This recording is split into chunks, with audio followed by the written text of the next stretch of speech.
What's good, everybody? Ooh, am I coming in too hot? Let me know if the audio is too loud. How about that? It's probably better. Good to see you guys. Welcome back for another stream. Today we've got pretty exciting development on the docket. We're gonna be editing a new video, all about the brain development of babies while they're in utero, right? So they're not even born yet. So I haven't even started on this yet, so you're gonna see it from the very beginning, which is kind of neat. And I'm hoping to get just a lot of work done, you know, just trying to get a bunch done. Allie is due to give birth any day now, so kind of exciting, but also terrifying. And it also means that the more that we can get done on this video now, the less that we have to worry down the line. So that's what we're gonna be working on. You know, before we get started though, so I have this standing desk, right? I can actually like change the height of it. Should I be standing or should I be sitting? Thoughts, advice, preferences? Here, let me put it, I'll put a, oh, what the heck? Let me put a poll in the chat. We'll see what people are thinking. If you're watching on Twitch, apologies, I'll just say like, you can put a comment in the chat as well, and I'll see it over there. But let me, how the heck, where am I? Where am I? What am I doing? Give me one moment. Shoot, I just lost my stream here. Of course, right when I need it most. What is going on?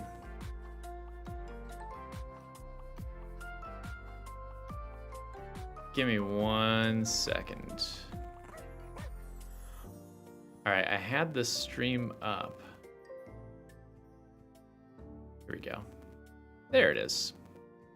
All right, let's try this again, huh? Remember how excited and nervous I was leading up to my daughter's birth? Yeah, man, it's exciting. Terrifying. Can't believe it.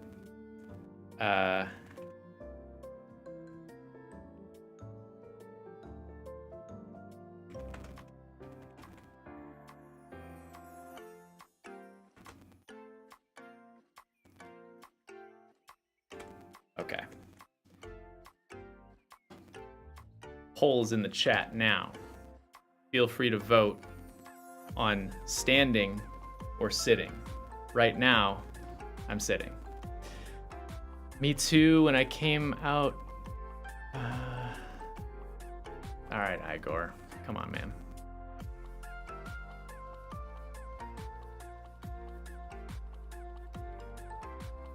Okay. Sitting. All right, we got most people voting for sitting.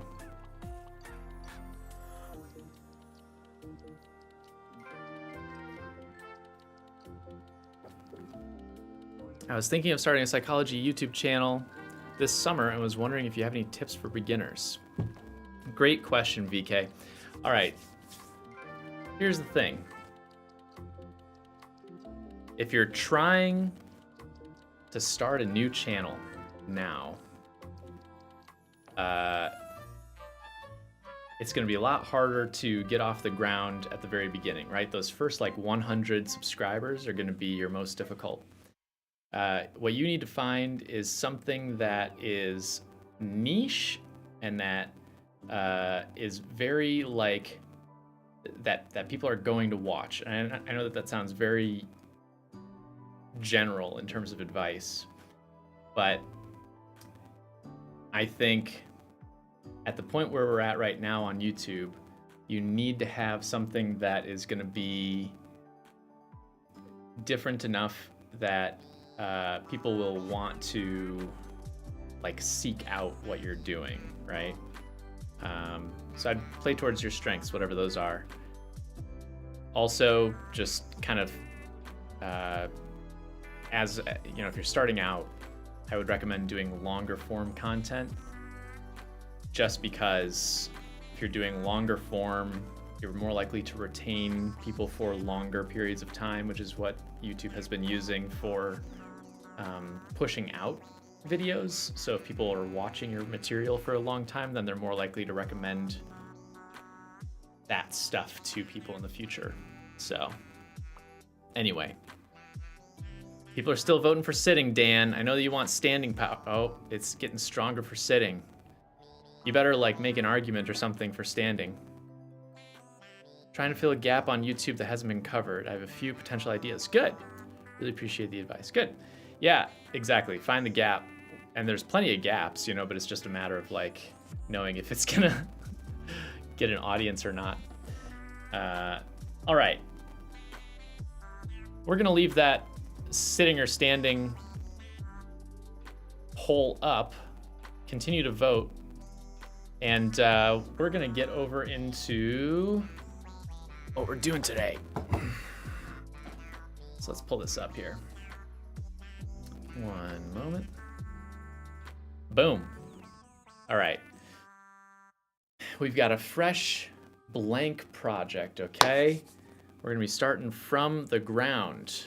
If you're familiar with Premiere, then this will look very familiar. If you've never seen it before, it's pretty easy how it works. You got your main screen for displaying your video, your timeline down below, your project. Oh, you can't really see that because I'm in the way. 1 second. Oh, whoa!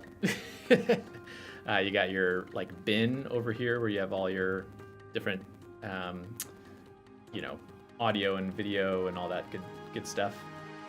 You've got your effects controls and a few other things up here up top.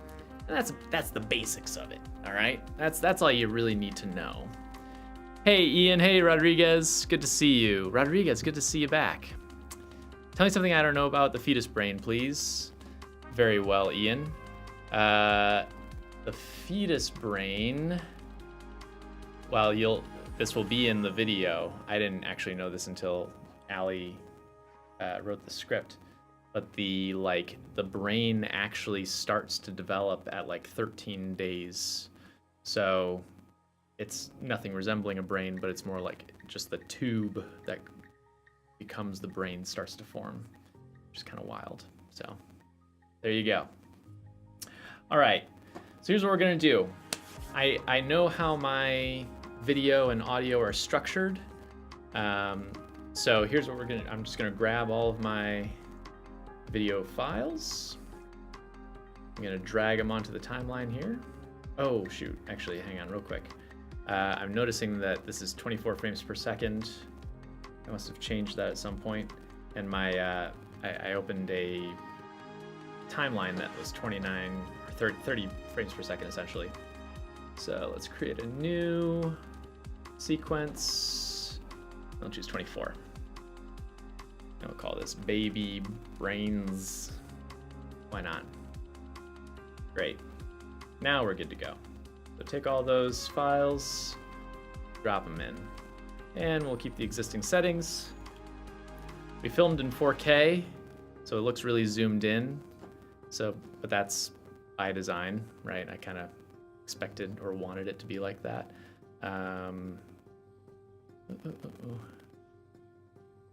So now what we're going to do is grab the audio too. And we'll bump that in there as well. Boom. Now if I zoom way out, got about an hour and 35 minutes worth of footage that we got to edit, right? That's actually not that bad. When I end up filming, it's usually about like 2 to 3 hours worth of stuff. But this will actually be a little bit of a shorter video, not super short, but probably in the 20-minute range, I would guess. Something like that. How similar does the final product look to the script usually? That's a really great question, a name here. I would say like The final product, it follows, well, for most of our videos, we write out a script ahead of time, and it follows that structure, right? Because it's usually a lot of face to camera. You know, you're presenting information, different shots, that sort of thing. And funny enough, when we're in the scripting process, we only give kind of bare bones notes about like things that happen in the video. And so often what you see in the final product, if there's like overlays, if there's, you know, different shots, if there's, you know, sometimes I'll do like a thing at the beginning of a video, that's all kind of made up during this process. So that's what I really love about that. I love that, you know, I can be very creative during this process here. You know, I can kind of make the script come alive, which is really fun. So, all right, we've got the footage. It's sort of cut up into 2 or 3 sections, right? These last 2 are separate shots, which will actually go at the beginning, right? And then the rest of this is all one shot. It's all taken from the same angle. So here's what we're gonna do. Right, Usman, you gotta slow down a little bit on the chats, because otherwise I'm gonna have to time you out, okay? All right. So what we're gonna do first is we're gonna synchronize this together. I appreciate the enthusiasm, but I think it's a little bit overwhelming, and I think it's flooding things a bit, and it's crowding out other folks. But thank you. I really do appreciate how excited you are. Okay. So it's processing. It's gonna essentially listen to the audio clip from both the video and from the external recorder and line it up. So now it should be perfectly lined up. Let's listen to it here. Stream and our streaming service Nebula. I've made another full-length companion video to this. Great. That's all lined up. Once that gets lined up, then we can grab the rest of the clips and line it up there, right? Boom. Great. So we've got the nice quality audio on the bottom, this green clip, and then we've got the crappy camera audio up here. We need to get rid of the camera audio and leave us just the nice other audio. So first thing first, I'm just gonna cut in the same place where these other... So my camera only records in 5-minute segments. The reason that it does that is so that when you're putting the files onto your computer, they're not too big, which is a nice feature.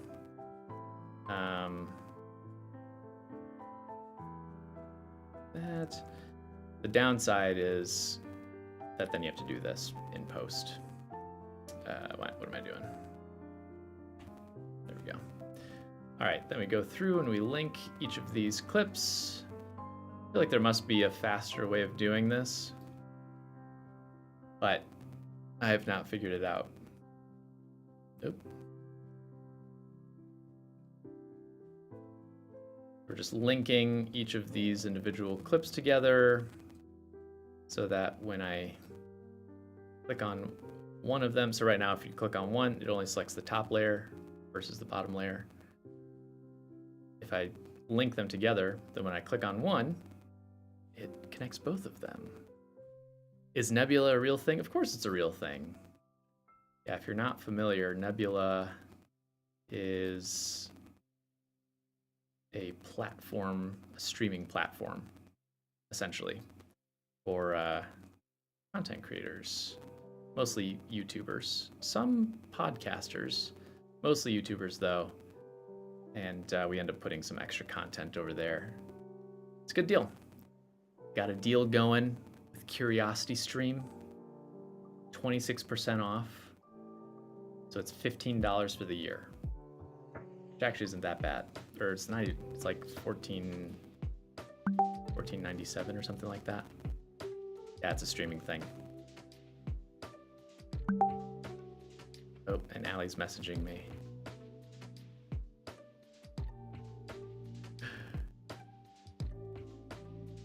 Let's see here.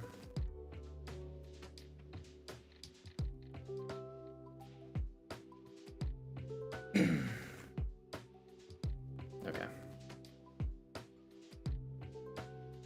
Let's just select these again. Oh, didn't mean to do that. That. And we'll link this up again. Boom. Boom. And then one more time, the grand finale.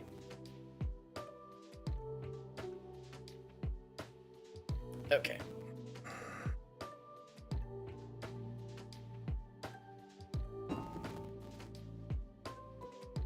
Synchronizing that.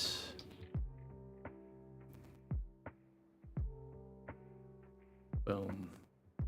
And we'll zoom in just to make sure that this is all cut up properly. There we go. Okay, great. Link. All right. All files are linked now. Was the audio also split into 5-minute chunks? No. So here's how this works. I've got my camera, right? And you're filling with the camera and it's recording the audio and video. And so the audio and the video on the camera gets split up into 5-minute chunks. But then I've also got this guy running. This is what I'm using for the audio right now, actually. This guy, it's a Zoom H6. And this is just the clips from this just come out as one full-length clip. Unlike video, video files get so huge if they run for too long.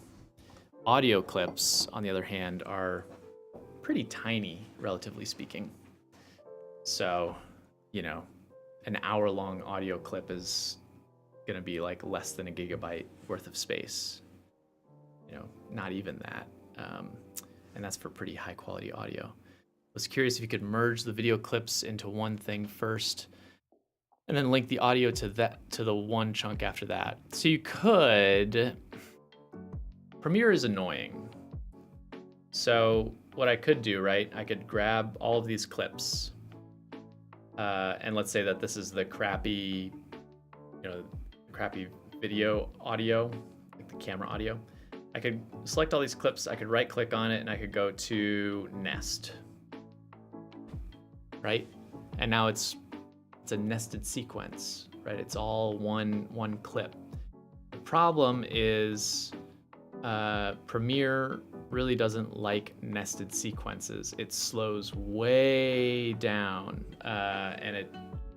because essentially what it has to do is it has to render whatever is inside of the nested clip and then render the next level out.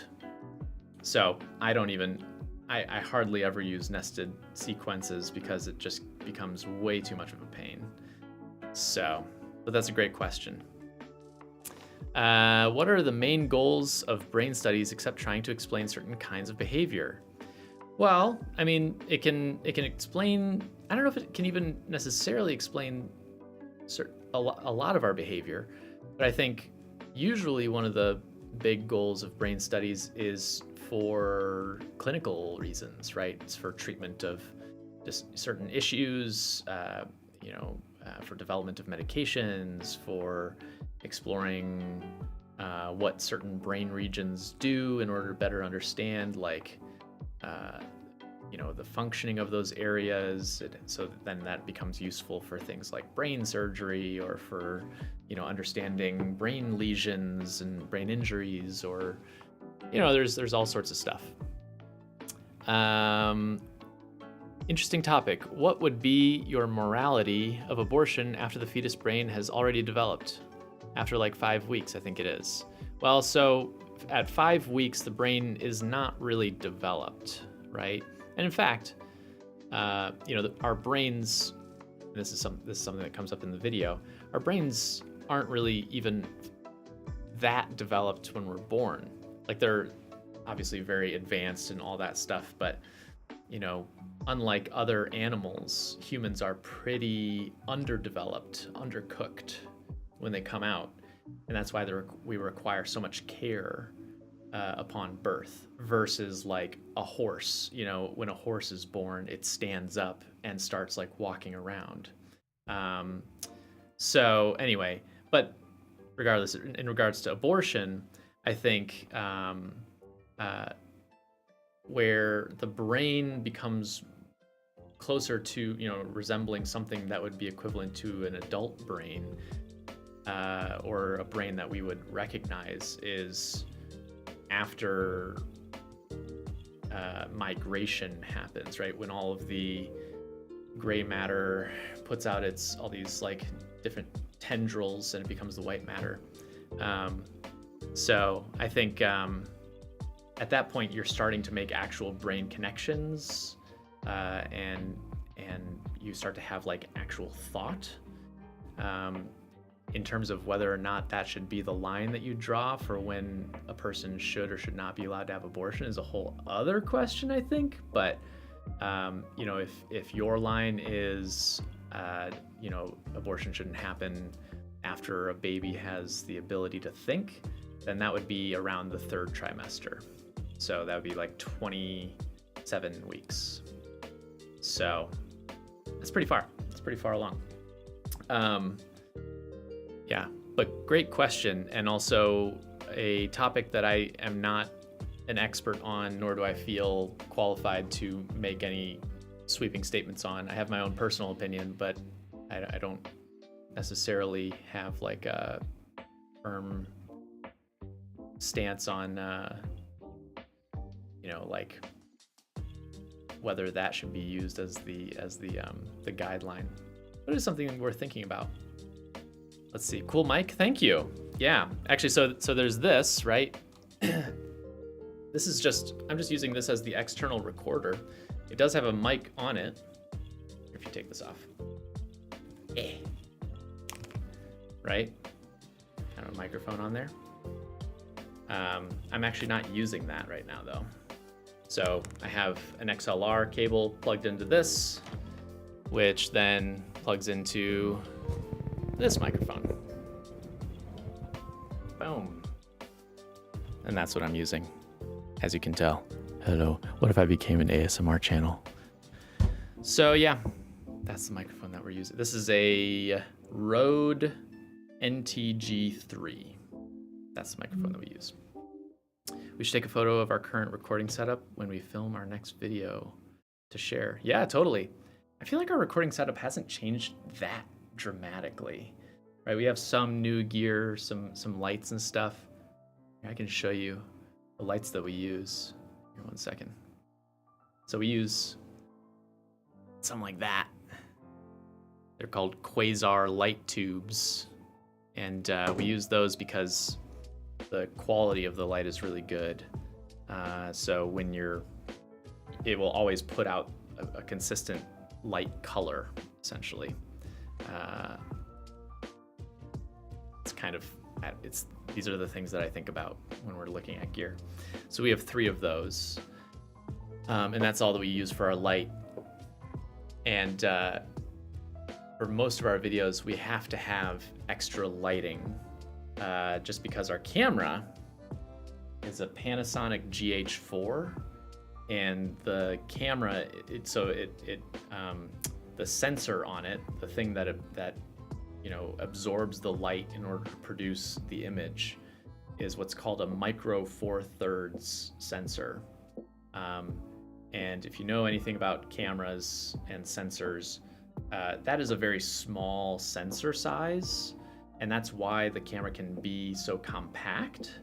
But the trade-off is that you're letting less light in as you're filming, and so you therefore need a whole lot more light in your scene in order to make it look bright enough. So it's unfortunate. At some point I would love to get a full frame camera, nice big sensor, you know, and then I would be able to get shots where I probably wouldn't even need extra lighting, which would be incredible. Someday. We were supposed to get a new camera this year, but we ended up not, because we had all this plumbing work that we had to get done that costed a lot of money. I don't know if you might be able to help me, but I read somewhere that autism and schizophrenia used to be considered the same disorder. Do you know if this is true? And if so, why did they separate them? I have not heard that, Rodriguez. I'm not familiar with that, but they are quite distinct in terms of their presentation. You know, autism is a sensory disorder. It's a difference in how the brain functions, as is schizophrenia, I suppose, to a certain degree, but it's, you know, it's a neurodivergence, as we'd call it. Schizophrenia is a disorder that has very specific criteria in order to meet it, usually requiring things like delusions, hallucinations, that sort of thing. So they are quite separate.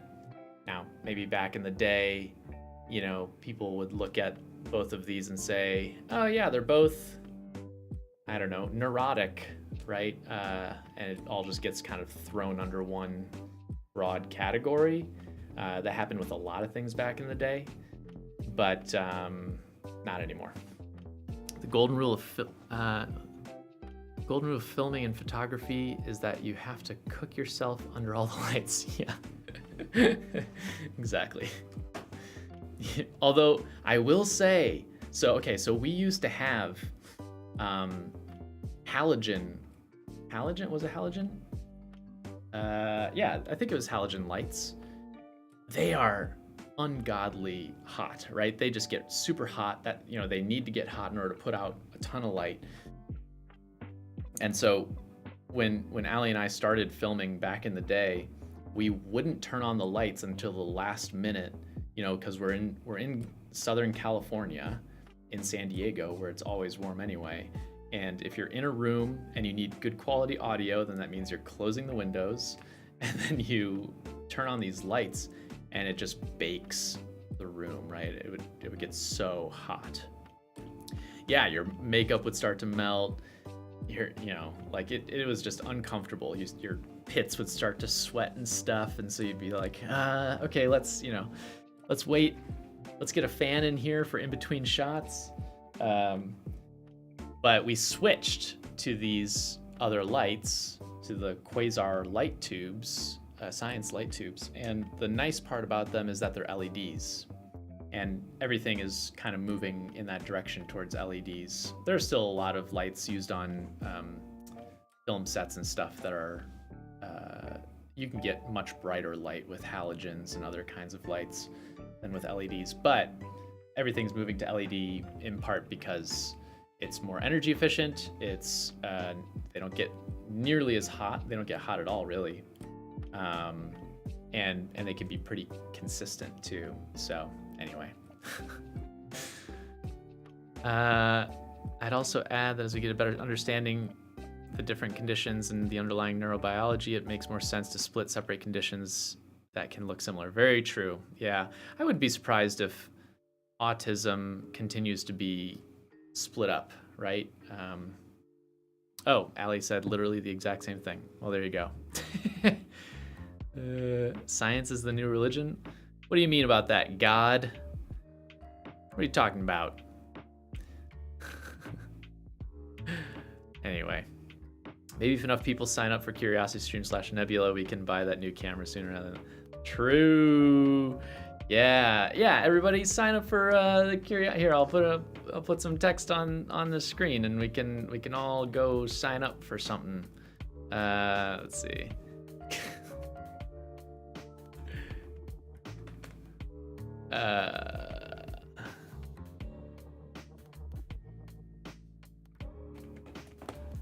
All right. Boom. I'm gonna advertise during the stream too. If you go sign up at Curiosity Stream. You signed up years ago? That's awesome. Dan. Daniel, did you sign up using our code? Or did you use someone else's code? Have you been cheating on us, Daniel? All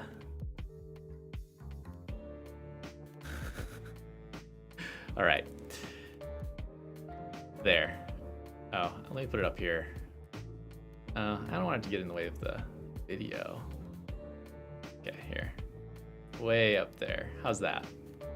That's not too in the way, right? And then I'll move this down. Dan, I knew it. I knew that you... Come on, man. Dan the man. All right, let's get into the actual editing, huh? Well, actually, before we get into the editing, Dan has been cheating. What the heck, Dan? I trusted you.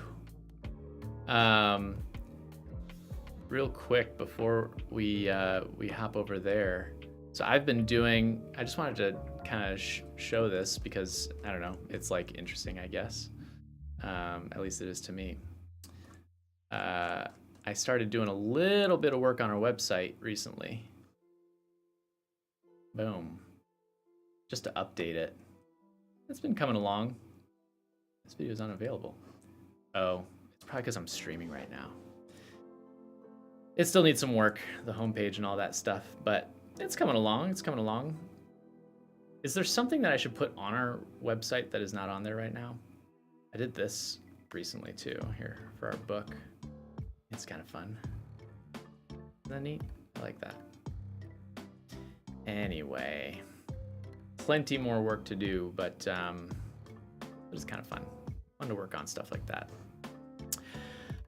Okay, let's get into, we're still on sitting power, by the way. If it changes, I will stand, but you have to vote for it. What are your thoughts on computational neuroscience? How far can it go in producing theoretical models? Caught in 4K. Hey, Grim, good to see you. Richie, with computational neuroscience, I'm the wrong person to ask about that. You should ask Allie, who is in the chat, and maybe she'll chime in here. From my undereducated perspective, the brain is so incredibly complex that I think that we are not to the level of understanding of how to understand of the brain and the interaction of all the different neurons for computational neuroscience to produce a reliable model for an actual brain at this point. It can go very far. So that's my undereducated opinion. Is there any book that you, okay, so with tech we have so far, connectomes are a long way away, but it's still a great and cool field for many other purposes. I agree, William. Yes. I did some work. I did a video. Models are always going to be limited by what we already know, otherwise you can't really validate them, but computational neuro is a really important component. Absolutely. Yeah, I think computational neuroscience will continue to become more and more relevant over time. And I think it will, you know, the dream, right, is to get to a point where you can run experiments completely on a computer and you don't even need human subjects. Or rather, that would not be a limiting factor. Blah, blah, blah. So I did some work for this. I did a video, a Kickstarter video for this program, initiative, I don't know what you want to call it, called OpenWorm, where they were trying to track or record or, you know, understand all of the connections in the C. elegans worm and essentially create a completely virtual worm that you could then use for experiments or just better understanding interactions and all that stuff. It's very fun, but also, you know, this worm has like 100 neurons, something like that. And even that has, you know, this is not even done really. The understanding is still ongoing. But it's, so when we're talking about like a small scale, like 100 neurons compared to a human brain of 86 billion neurons. Billion? Million? I think it's billion. That's pretty intense. This is a cool, I love this thing. It's probably my favorite part. So those are all the neurons right there. Ooh. Anyway, it's fun. Cool website, cool project. You've been looking for that openworm thing? Yeah. Browser.openworm.org. Or just openworm.org. It's a cool project that they've got going on. All right. Now editing, I swear. Let's do this. So let's go to the beginning.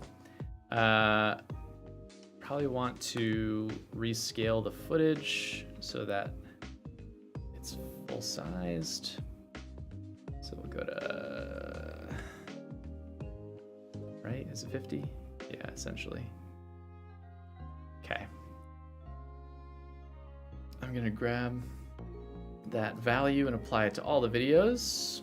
There we go. And now, also what I'm gonna do is I'm gonna look at some of these middle videos here, see what the audio gain is like.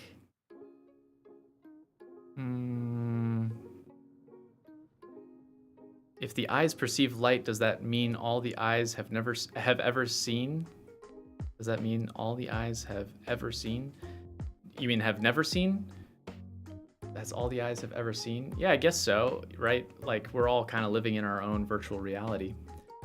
Minus 8.1, so we're just gonna apply that to all of this. Max peak to 8. Great. Oop. Audio gain, okay. We're just increasing the audio so that we'll actually be able to hear it. Great.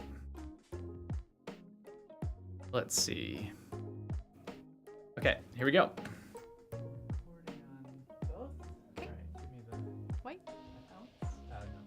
Oh yeah. All right, so Allie is giving the color card. Right there, that's what we want. So we're gonna do that first. Oops.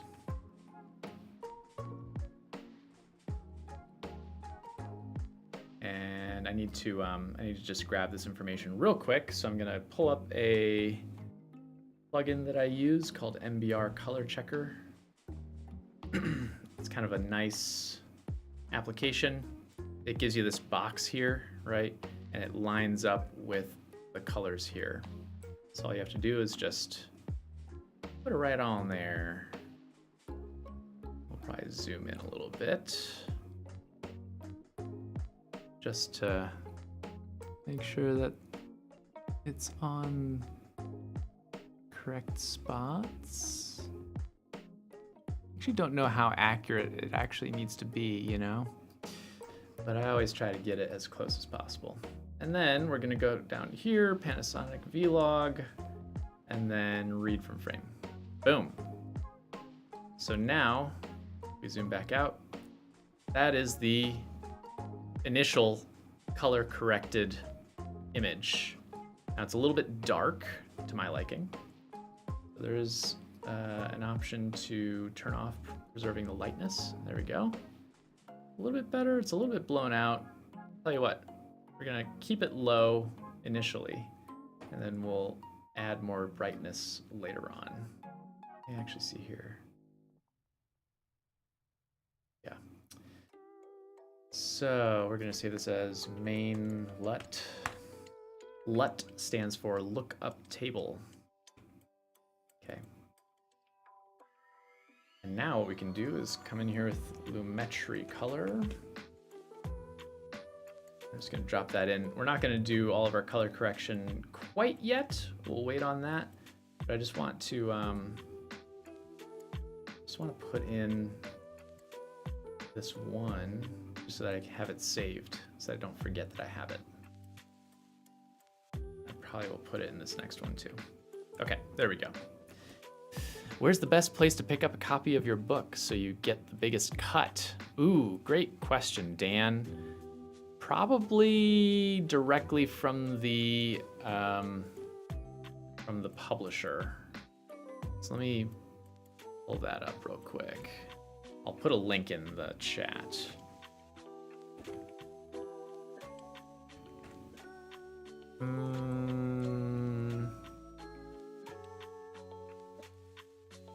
Let's see here. Where the heck? Here we go.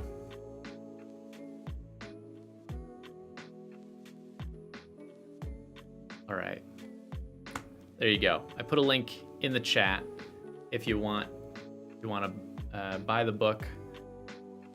If we're being honest, you know, we're not getting any cut of that currently, but eventually, maybe we will.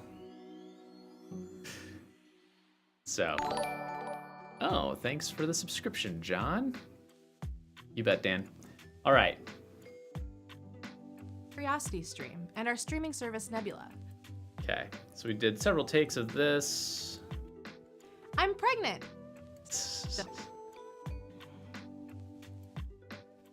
Allie ended up sitting down quite a few times. We're gonna find the time where she sits down the last time and see if that take is good.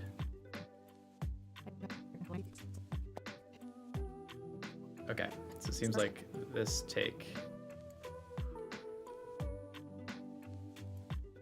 Right there. If you're watching this video and you've ever taken a sex ed class, and I hope you've had at least a couple, you probably know the basics of human conception. Roughly once a month, an ovary releases an egg, which is picked up by the fallopian tube and shepherded gently down toward the uterus. If there is sperm present in the fallopian tube at the time when the egg passes through it, the egg can be fertilized by a sperm. Once fertilized, the egg starts to divide into more cells, and, if all goes well, it will travel to the uterus and embed itself into the soft, nourishing endometrial tissue, where it will continue to grow. Now, despite the messaging of certain kinds of American... Okay, so we've got a take there. I don't know if I like the beginning of this one. She waits a little bit too long before talking. This doesn't seem quite as natural as I'd like it to be. Let's try this out. Nope. Let's try this right here. If you're watching... No. Try this right here. Get a little grunt in there. Let's see here. If you're watching this video and you've ever taken a sex ed class, and I hope you've had at least a couple, you probably know the basics of human conception. Roughly once a month, an ovary releases an egg, which is picked up by the fallopian tubes and shepherded at least a couple. You probably know the basics of human conception. I kind of like the beginning there. We might just keep that. Yeah, that's what we're gonna do. Right? The egg passes through it. Okay, yeah, let's do that. We're gonna cut this out. You probably know the basics of human conception. And then we'll cut that. Roughly once a month, an ovary releases an egg, which is picked up by the fallopian tube and shepherded gently down toward the uterus. If there is sperm present in the fallopian tube at the time when the egg passes through it, the egg can be fertilized by a sperm. Once fertilized, the egg starts to divide into more cells, and, if all goes well, it will travel to the uterus and embed itself into the soft, nourishing endometrial tissue, where it will continue to grow. Now, into the the soft, nourishing endometrial tissue where it will continue to grow. Okay, cut there. Because then she goes, now. And I think we have a few takes of that, at least one. Now. Yeah. Now, despite the messaging of certain kinds of American sex ed classes, this process isn't a guarantee. There are only a few days in any given month where sperm and an egg might both be present in the body. Yeah, Ben Barris is awesome. Saw him talk once. Pretty cool dude. At the same time. And very inspiring. Even then, there's only about a 1 in 3 chance that a fertilized egg will successfully embed itself into the uterus. And it's not always smooth sailing after that either. About 1 in 3 to 1 in 4 pregnancies will end in a miscarriage, often during the first few weeks after conception, usually because of chromosomal abnormalities. It turns out that there are a lot of things that have to go perfectly in order for a pregnancy to work out. The right egg, the right sperm, the right timing, the right condition of the fallopian tube and uterus, the list goes on.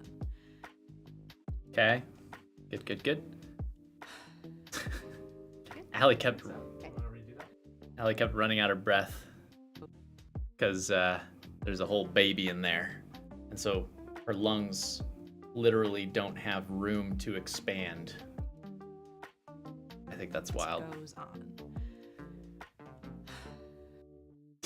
I might keep the breaths in there.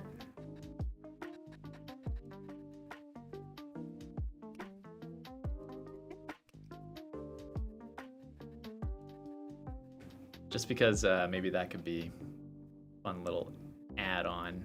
Let's find out.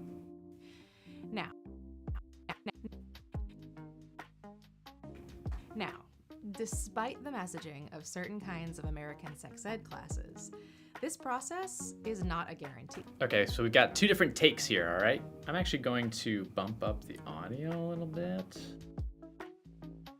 I wonder if I can do that simply here. Let's try this out. Because I think we're getting it's a little quiet. Let's do...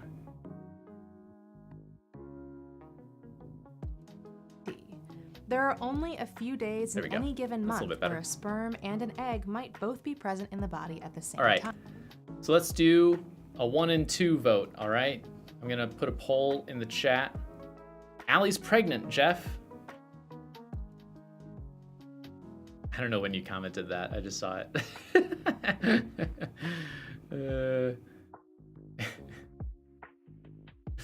Okay.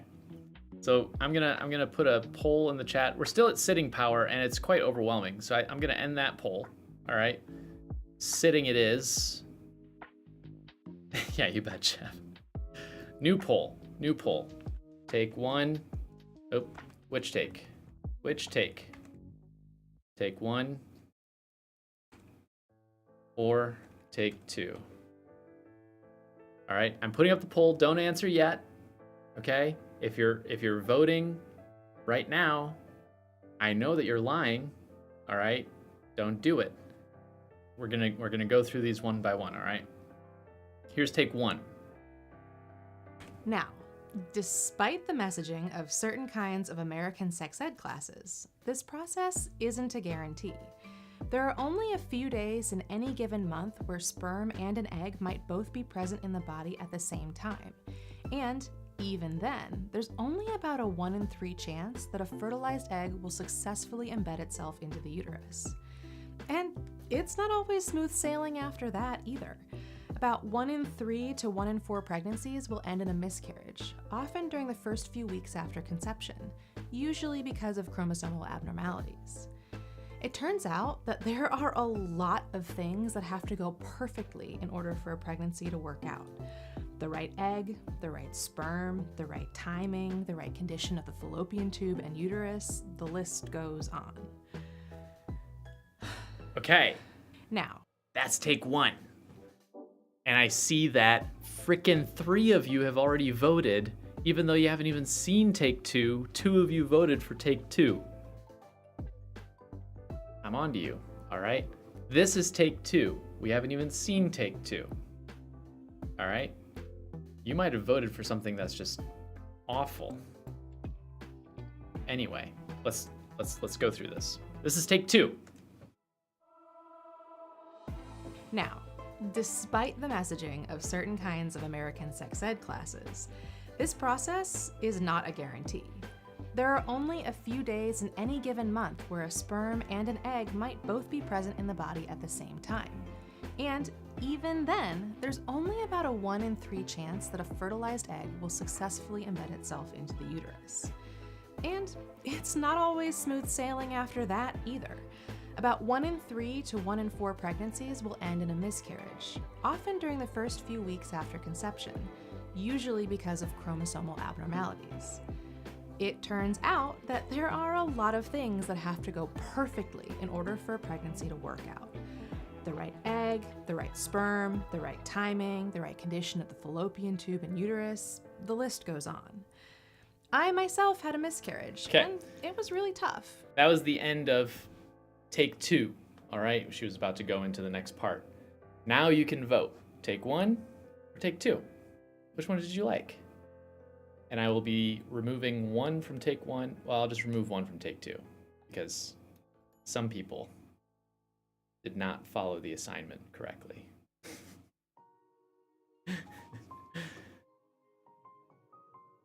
Both are pretty solid, though I think I got a better feeling about 1. Good to know, good to know. All right, appreciate that. Thank you, Jeff. Do you go by Jeff? Or are you just Jeffrey? Or do you go by Lindsay? Or Joey? Or Frey? You ever go by Frey?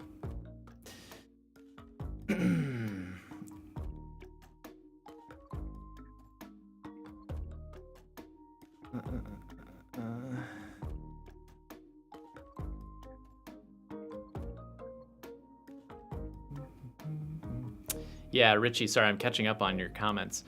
Yeah, I don't know. I mean, that was part of the take that I had on my video, right? Was about how evolutionary psychology can often be this, it can become this breeding grounds for just evolutionary storytelling without any real solid evidence, or rather the evidence given is something that can't be proven, right? It's just like, well, it sounds good enough, so it must be true.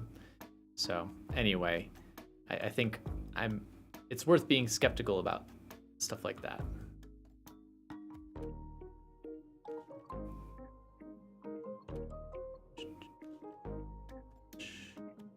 All right, so, oh, damn, we just flipped completely. Looks like take 1 is the current winner. Primarily Jeffrey, although Jeff and Lindsay are also acceptable. I don't know about those other ones. Fair enough. Okay, we're gonna keep take 1, I think, because I like how it ends. And that's that, so. Decided. Fallopian tube and uterus.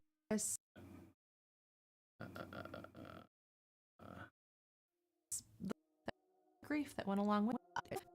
The list goes on. Okay, so that is where that take ends. Uterus, the list goes on. I myself had a miscarriage, and it was really tough. Not only because it required so many appointments and extra medical care, but also because of the grief that... Don't include too many of the breathless sighs. That's like, that's the best part. went along with it. Most people don't realize how common pregnancy loss is, but I'm really grateful that I was able to... I myself had a miscarriage, and it was really tough. Not only...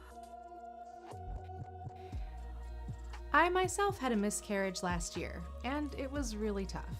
Not only because...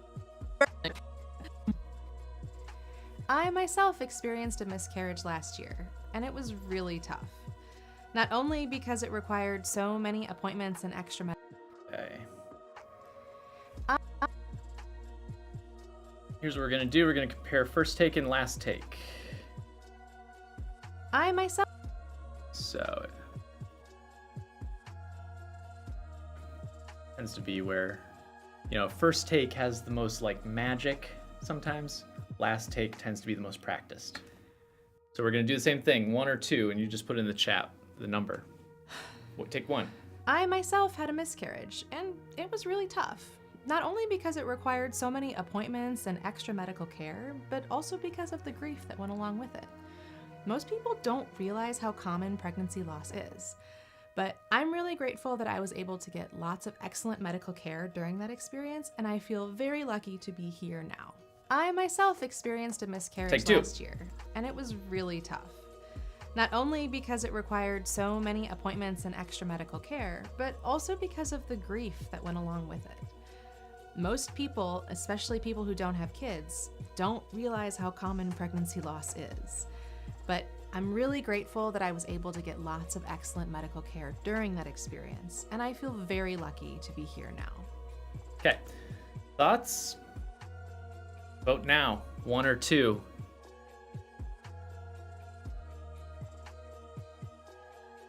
Two from Jeffrey. I don't have a poll up. You're just gonna have to type in the chat. 1 or 2.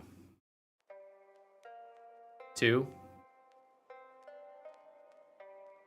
If Allie's saying it, and if Jeffrey supports it, also think 2. Hey, Karuo, I haven't seen you comment yet. Glad to see ya. Glad you're here. All right, we're going with 2. Wonderful. We found out in August of... There, we'll start there. Lucky to be here now. Okay. With my current pregnancy, we found out in August of... Let me just see if there's another take. Interestingly. No, okay. This is the only one. With my current Bandwagon pregnancy, 2, we qualified found out 2. in August of 2021. We had been hoping to grow our family for a while, so it... Qualified 2, the subclause about most people who don't have kids was a bit distracting. But it's true, though. I mean, if you haven't gone through... I guess it might be better to say, like, people who haven't gone through the pregnancy process. But it is sort of a, like, knowledge gap, I'd say. Changed your mind? Great. Was very exciting and a little nerve-wracking to learn that we were expecting again. Interestingly, because of... Thanks, Kuro. Yeah, that was big props to Allie for being open about that and talking about it. It's amazing how common it is. As soon as upon sharing about a miscarriage, you hear so many stories, even from like family, friends. It's insane the number of people who have gone through miscarriages, and people just don't talk about it. It's just not part of our it's not part of our regular conversations. I think people worry about it bumming people out, or just being stigmatized and that sort of thing. But it's really too bad, because it is amazingly common. How we calculate pregnancy, you actually can't get a positive pregnancy test until you're almost 4 weeks pregnant. Thanks for the clarification. Which is about 9 to 11 days after the egg has been fertilized, and shortly after it embeds itself in the uterus. Yeah, I know, that might seem like a strange way to calculate the beginning of pregnancy, but the clock technically starts ticking when you get your period, and the egg usually isn't released until 2 weeks after that. I was testing pretty regularly around that time, so when I got my positive test, I had already been pregnant for a month, even though it had only been a couple of weeks since ovulation. One more time. Yeah, a little slower probably. Yeah, even though it had only been a couple of weeks since ovulation. Okay, we got another take apparently.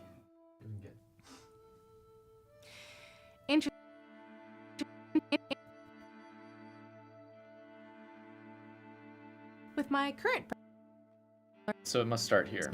Again. Interestingly, because of how we... I might just take that second take, because it's probably going to be better. To learn that we were expecting again. Let's just watch that second take. Interestingly, because of how we calculate pregnancy, you actually can't get a positive pregnancy test Yeah, until you're almost 4 Definitely weeks isn't talked pregnant, about enough.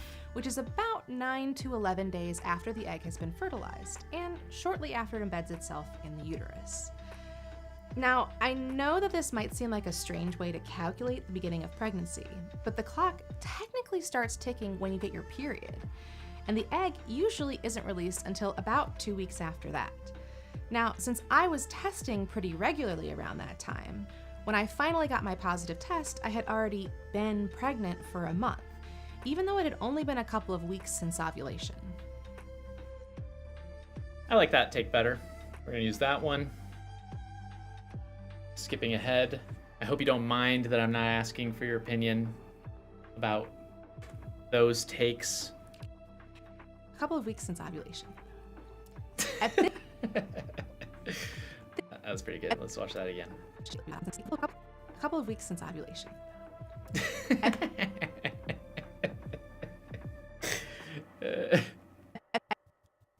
All right. Moving along. At this point, we had cleared the initial hurdles. Let's see if there's another take. It was good. Now, as the cell Okay, good. I think this is a one-take wonder. At this point, we had cleared the initial hurdles, and baby was just a cute little blastocyst, all cozied up in the uterus, with all those little cells dividing. And it's pretty amazing how quickly things really start to happen. Obviously, at that point, there's nothing resembling a brain yet. But right around now, brain development is just beginning. Now, from my perspective, I started feeling exhausted all the time and developed a serious aversion to meat. But inside, my baby's brain was starting to form. As the cells of the blastocyst continue dividing, Okay, we're gonna cut there just to. baby's brain was starting to form.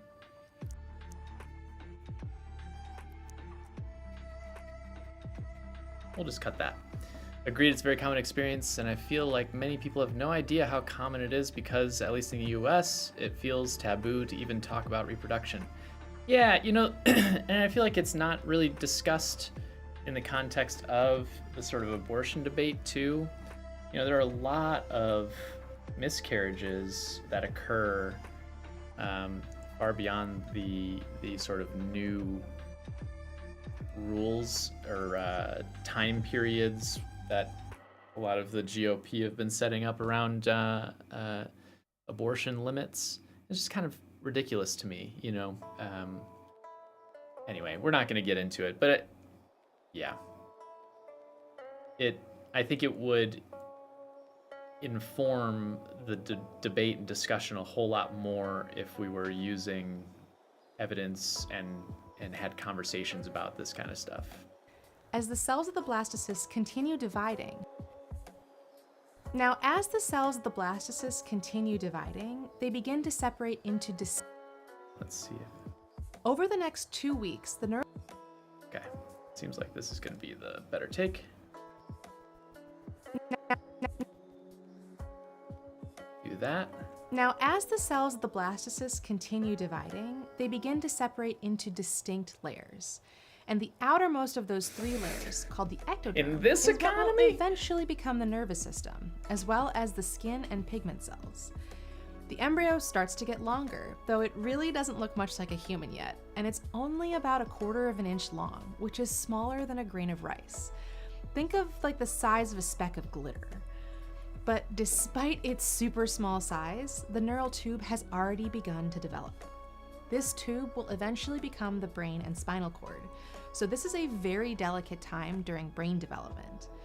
Interruptions here, like a high fever, can affect the formation of the neural tube and can lead to problems such as spina bifida, which is when the spinal cord doesn't form properly, which can lead to physical or even intellectual disabilities later on. That's pretty good. Over the next 2 weeks, then, over the next 2 Okay. Then, Good. then, over the next 2 weeks. Yeah, a lot of misunderstandings come from the genuine lack of knowledge, and for many topics, people approach their research with a conclusion they want to find already in mind. Yes, yeah, exactly. Confirmation bias, as we might call it. Neural tube is a great alternate name channel name. Jeffrey, where were you 6 years ago? Or however long it was when we started this channel. Yeah, neural tube. Oh man, that would have been good, Jeffrey. Well, there's probably some alternate universe version of ourselves using that YouTube channel name. Then, over the next 2 weeks, the neural tube divides into roughly 4 sections. The prosencephalon, which goes on to become the forebrain, the mesencephalon, which will become the midbrain, the rhombencephalon, which becomes the hindbrain, and finally the spinal cord. Different parts of the neural tube also end up processing different kinds of information. The top or dorsal part ends up becoming where sensory information is passed up to the brain and the spinal cord, while the bottom or ventral part ends up providing motor information to the muscles. Now, as a former cellular and I think I liked the first take here. I'll just assume it was already taken. Yeah, that's what it is. That's gonna be our argument. It was already taken. If you guys did exclusively develop stuff, I would support it, but neurotransmissions just seems to fit. I appreciate that, William. Exclusively dev stuff. I see what you're saying. Yeah. I know, well, we came up with neurotransmissions because it was like, neurotransmitters, blah, blah, blah, neurotransmissions. It's like a radio tower sending out a message. And how funny is that like, oh, you're talking about some small chemical compound, but also it can be an analog for videos and stuff like that. The problem with neurotransmissions as a YouTube channel name is it's kind of a pain to spell. It's very long, and nobody ever puts the space in between neuro and transmissions, so which is fine. It's not that big of a deal. As a former cellular and molecular neuroscientist, I could talk for hours about all of the really fascinating and amazing protein expression patterns and migration and development of different kinds of cells and tissues that happen at this point. But since talking about all the steps of human brain development would mean I'd still be talking by the time this baby is born, I'll just give you this one small fact, which is that one of the key proteins in this whole process is called sonic hedgehog. Because that's what happens when you let Gen X nerds name things. Might be a better take of that. Let's find out. Remember how someone stole our name and used it for their podcast? Yeah! We even messaged them and we're like, yo, that's our name. And they were like, oh wow, what a weird coincidence. And then they didn't change it. But since talking about all the steps of... But when you search for neurotransmissions, guess what comes up first? That's all I'm gonna say. We won. Human brain development would mean that I'd still be talking by the time this baby is born. I'll just give you this one small fact, which is that one of the key proteins in this whole process is called sonic hedgehog. Because that's what happens when you let Gen X nerds name things. Now, okay, we're gonna grab this baby is born. I'll just give you this one small fact. We'll do that. And I'd still one small fact, which is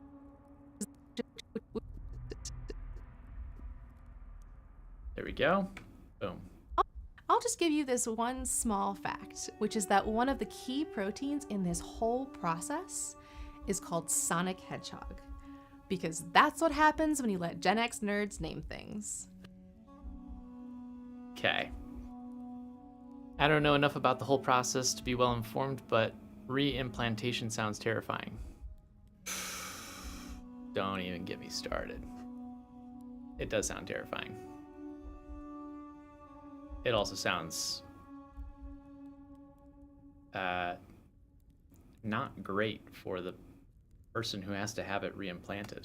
Now, I really doubt anyone would want this, but if you...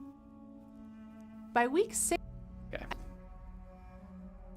Now, I really doubt anyone would want this, but if you do want an entire video dedicated to getting into the weeds on protein expression, you can let me know in the comments. Okay. By week 6 of pregnancy, which is All right.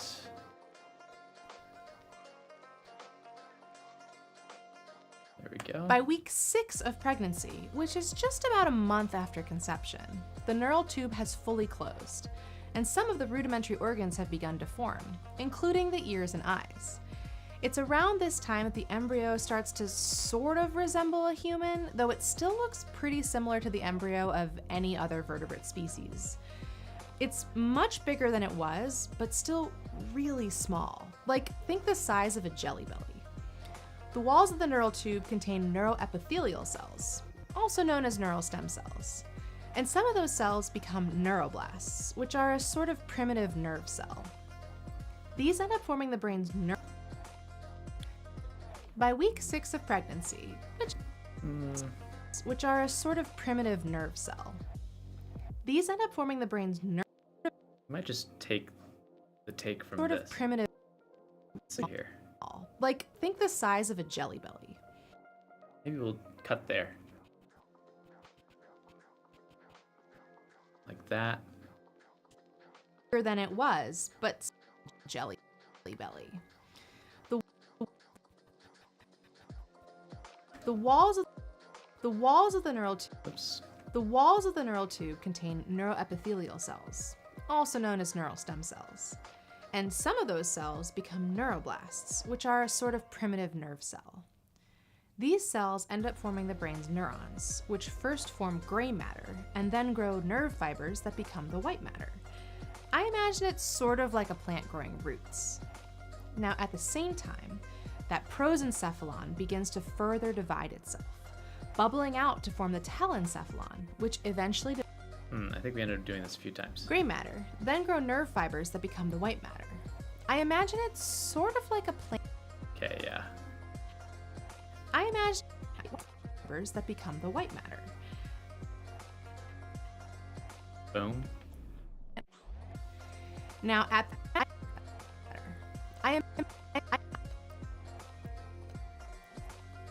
Try that. I imagine it's sort of like a plant growing roots. Now at the same time, that prosencephalon begins to No, let's. Sorry, I'm just not making up my mind. growing roots. Do that. Growing roots. There we go. Now, at the same time, that prosencephalon begins to further divide itself, bubbling out to form the telencephalon, which eventually develops into the cerebral hemispheres of the brain. The bottom becomes the diencephalon, which eventually becomes some of the middle parts of the brain, like the thalamus and the hypothalamus. And the mesencephalon and the rhombencephalon, on the other hand, end up becoming the brainstem. Now, when you stop and think about it, it's kind of wild how much that early brain development ends up forming the unassuming brainstem.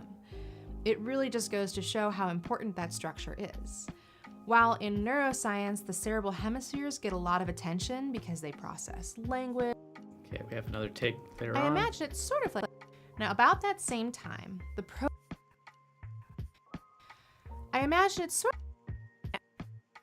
Now, at the same time, the prosencephalon begins to further divide itself, bubbling out to form the telencephalon, which eventually develops into the cerebral hemispheres of the brain.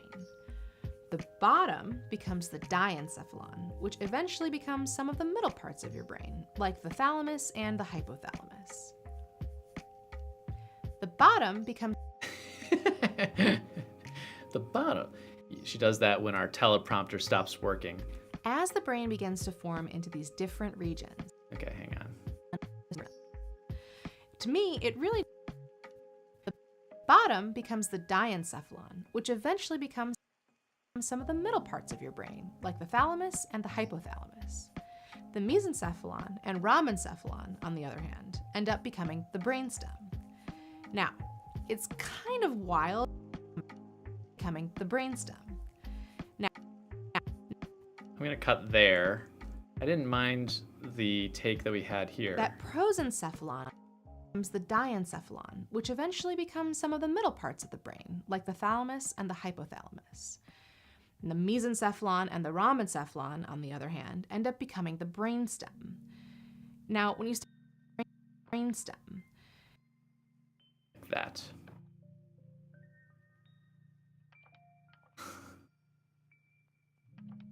Yeah, you should just bring Loki down here so that we can put him on stream.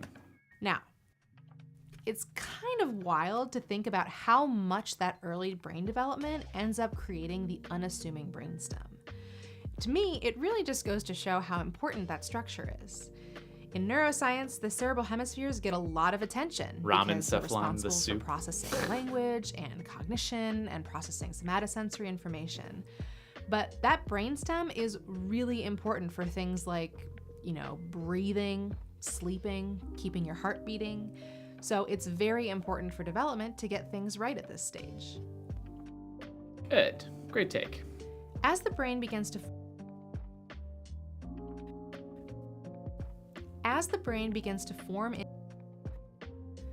by about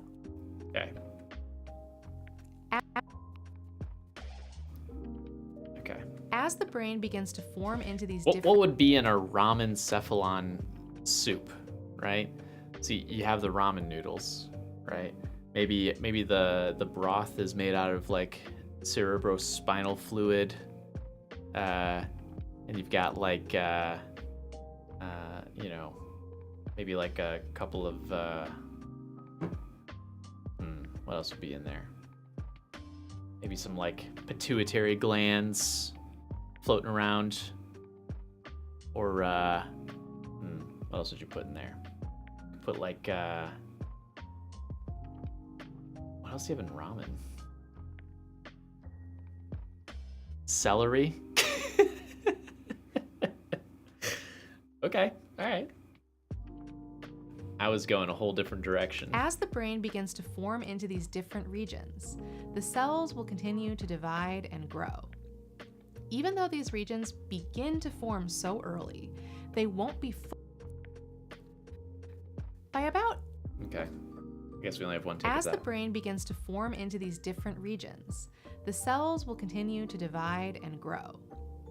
Even though these regions begin to form so early, Brain mushrooms? they won't be fully developed until well after the baby is born.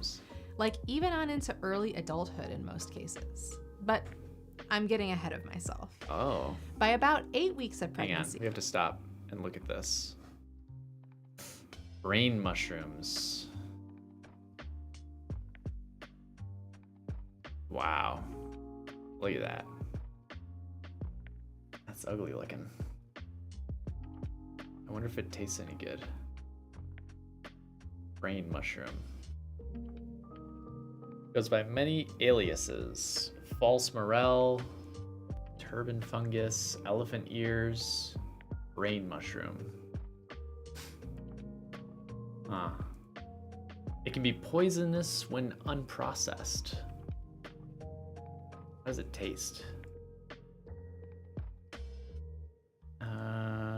Wait. What did we miss? Can it hurt you?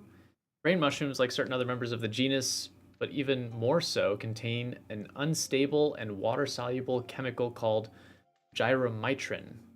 Once ingested, gyromitrin is quickly hydrolyzed into methylformal hydrazine. And then to, blah, blah, blah, both of which are not only toxic, but also easily absorbed by the body.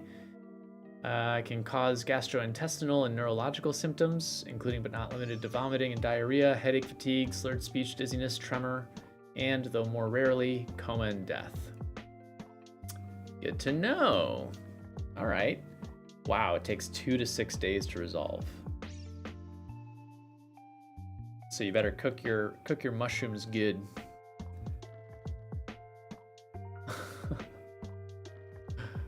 Finland is fairly fond of the fungus. However, the government requires that specific cautionary labeling and preparation instructions accompany any brain mushroom sold in public markets. Wow. Interesting. I've never had a brain mushroom, but now I feel like I should have one. you know, just to say that I have. Not appetizing? Hydrazine, isn't that rocket fuel? Are we about to get sidetracked talking about shrooms again? Yes, we are. What other shrooms have you eaten in your life? Hydrazine, let's look up hydrazine.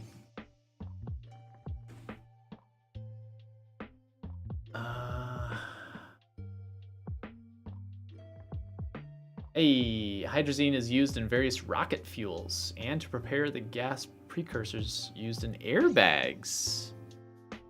Interesting. Also used within both nuclear and conventional electric power plants. Good to know. I was just diagnosed with autism at age 46, was misdiagnosed at age 8 with ADHD. Lo and behold, I have both. Pretty common, actually, autism and ADHD. I find that they tend to go together quite frequently. Unsymmetrical dimethylhydrazine, UDMH. Interesting. Brain is fully formed at 7 weeks. No, definitely not recovering soul. That would be very impressive to have a fully formed brain at 7 weeks. But alas, at 7 weeks, the fetus is not even, well, let's see. It's probably like the size of an app on your phone. Sounds like you might be going through some added stress, Neurological.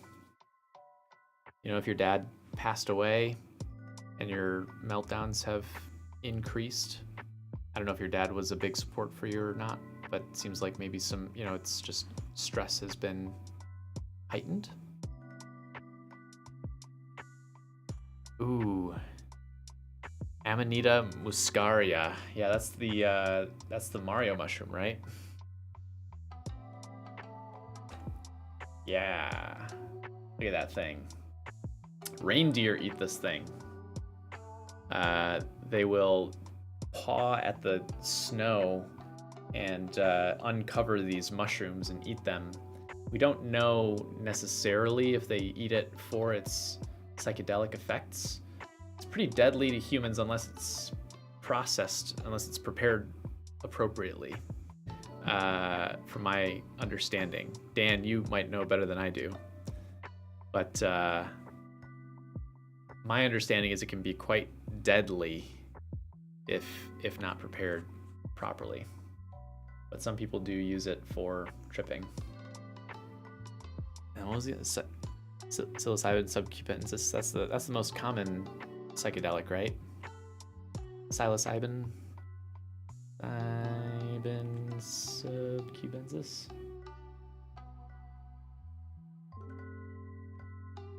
Psilocybe subcubensis, yeah.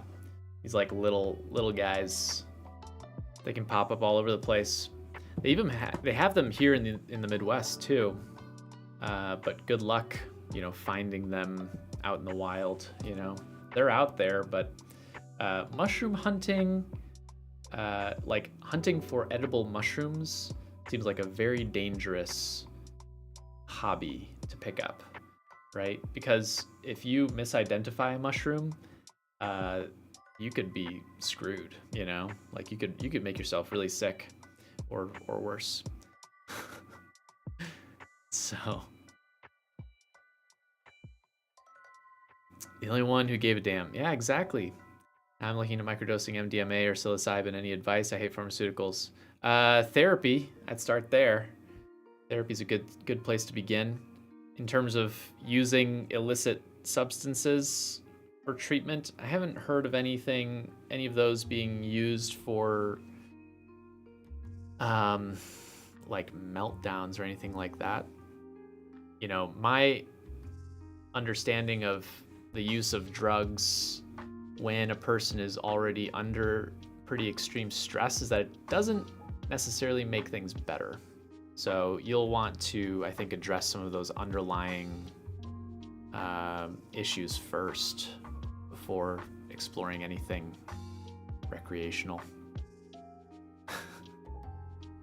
I don't know. They clearly never had a baby or read a pregnancy book. You just can't even hear it until 5 months. 5th month. Psilocybin is shrooms. Yes, indeed. Yeah, probably not the safest thing to try. I know, hunting mushrooms, man, super dangerous. Or worse, expelled.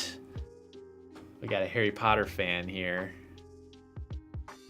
Or worse, expelled. Oh, Hermione. Yeah, that line got me. Love that.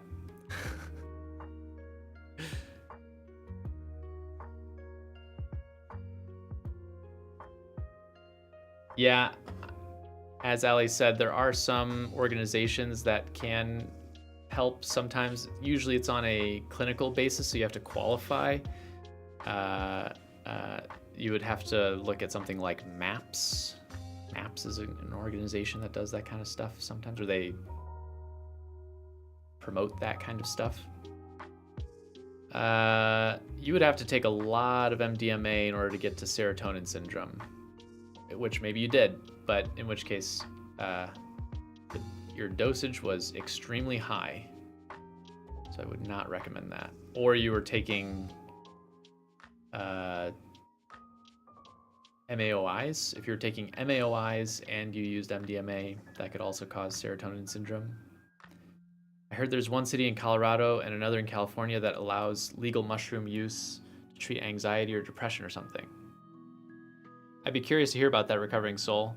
I know that there are organizations, there's like a religion in the US, at least in California, because I had somebody telling me about this when I was living there, about there was like a church that essentially said that psilocybin mushrooms were part of their like spiritual rituals, and therefore they were allowed to grow and dispense psilocybin mushrooms to people as part of their, like if somebody was part of their community.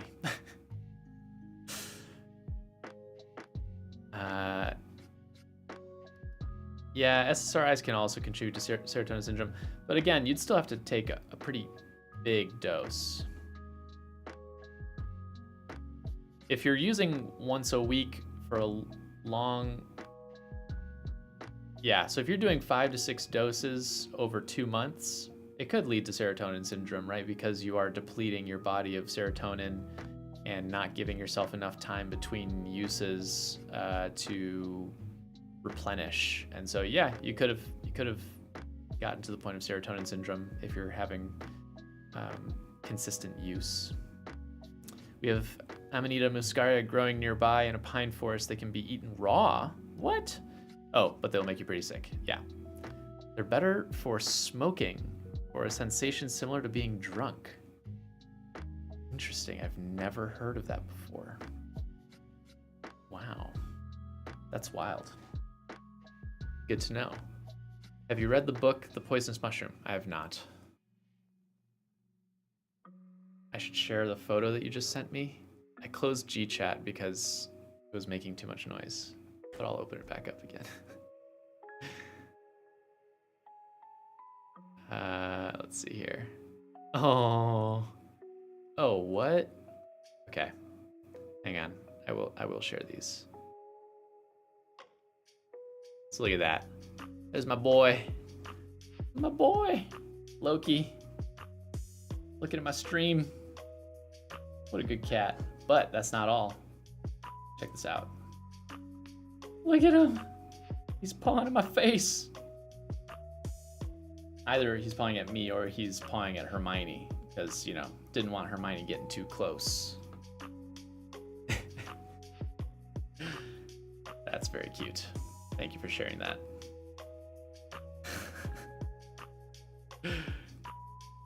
Every 10 days, I took about 0.02 grams, I imagine you're saying. Not 6 doses at once. Yeah. No, that's what I thought. Yeah, 6 doses over 2 months. Every 10 days. You probably need at minimum like 2 weeks between doses to give your body enough time to catch up. I would guess monthly even would probably be the way that you want to go. Oh, I think the mushrooms were to treat PTSD. Oh, yeah. There is some evidence for mushrooms being used to treat PTSD. Oh boy. I mean, you're still here, Neurological. It probably didn't do any permanent damage to you, but it's just one of those things where you got to be careful, you know, just to make sure that you're not damaging your mind and your body. So that's my suggestion. Just take it easy. So still early on, during the first trimester, when they're only the size of an iPhone app icon, there begins a huge migration of newly formed brain cells as the neurostem cells begin to divide and travel to their final destinations. In the cortex, this is actually a very cool process, where newly formed brain cells climb along cells known as radial fibers or radial glia, until they reach the proper cortical layer, or like the zone of the brain, where they can then finish differentiating into astrocytes and neurons. The brain basically builds itself from the inside out, forming. All right, she was close. We're gonna cut this. We gotta figure out what other take she did. About 8 weeks of pregnancy.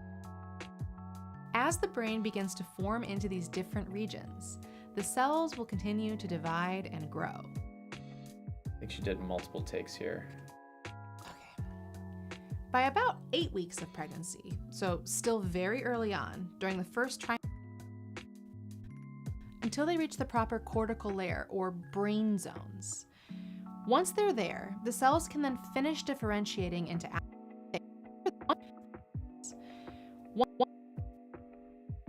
We might take this take. Let's see what this. Okay. Let's see what this sounds like, huh? The Amanita panthera is known as the death cap. They look the same except they're white, not red, and they will straight up kill you. Wow.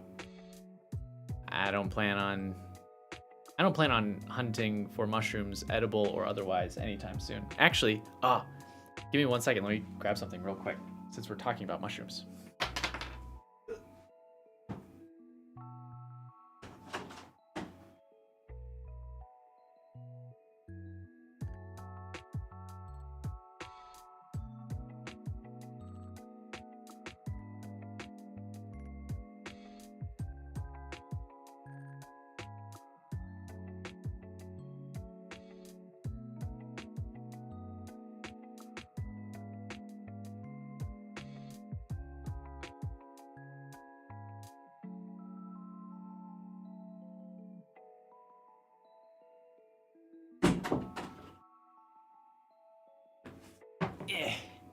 So I got a gift from my sister-in-law. It was a very sweet gift.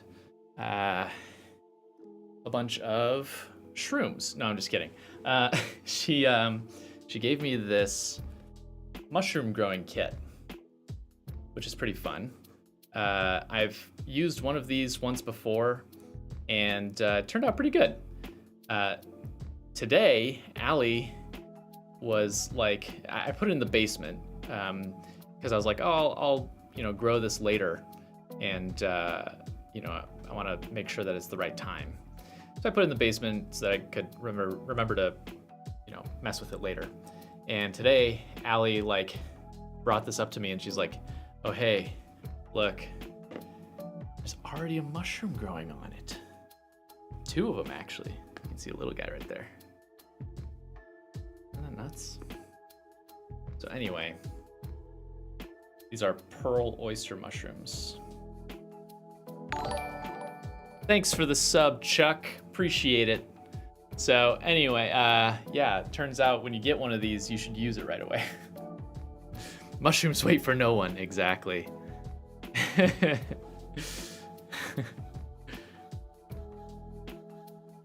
Let's see. Sometimes I took 2 doses days apart. Never touching Molly again. Fair enough, fair enough.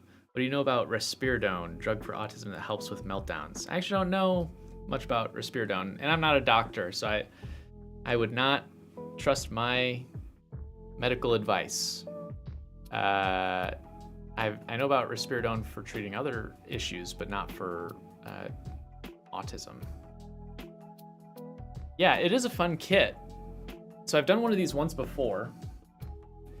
I want to like maximize this, right? So I did it before where there's like this tear off piece and then the mushrooms grow out of here. But I think there might be a way where like I could remove the insides and maybe put it like underneath, you know, like in a dark space so that's like the ideal humidity and everything for it. So anyway, maybe I'll show you the progress at a later point. Yeah, Allie did her dissertation research on a very related component. All right, back to it. By about 8 weeks of pregnancy, so Okay. born, like even on into early adulthood in most cases. But I'm getting ahead of myself. By about 8 weeks of pregnancy, Okay. We'll grab this. Take. By about 8 weeks of pregnancy, so still very early on, during the first trimester, when the baby is only about the size of an iPhone app icon, there begins a huge migration of newly formed brain cells as the neural stem cells begin to divide and travel to their final destinations. In the cortex, this is actually a very cool process where newly formed brain cells climb along cells known as radial fibers or radial glia until they reach the proper cortical layer, which you can kind of think of like the brain zones of the brain. There, the cells can begin...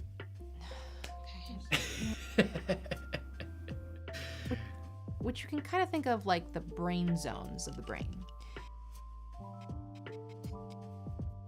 Cut there. And then we'll remove this. Oops. Once they're there, the cells can then finish differentiating into astrocytes and neurons. During this whole process, the brain is basically building itself from the inside out, forming the innermost layers first, and then building upon them to create the outer layers. To put that in perspective on the outside, the first appointment I had with my OB was at about week 9 of pregnancy. That was the first time we got to see baby Brainiac, bouncing around like a cute little gummy bear. We have video of that. They were just starting to look like a person by then, and already their brain was growing like crazy. Okay. There will be some footage. We took a bunch of footage of Allie during pregnancy. Well, maybe not a ton, but we were trying to get a bunch of clips to sort of document the process. Okay, we gotta keep that in. But even though those cells start to migrate by about... But even though those brain cells start to migrate by about 8 weeks. Another... Okay, great.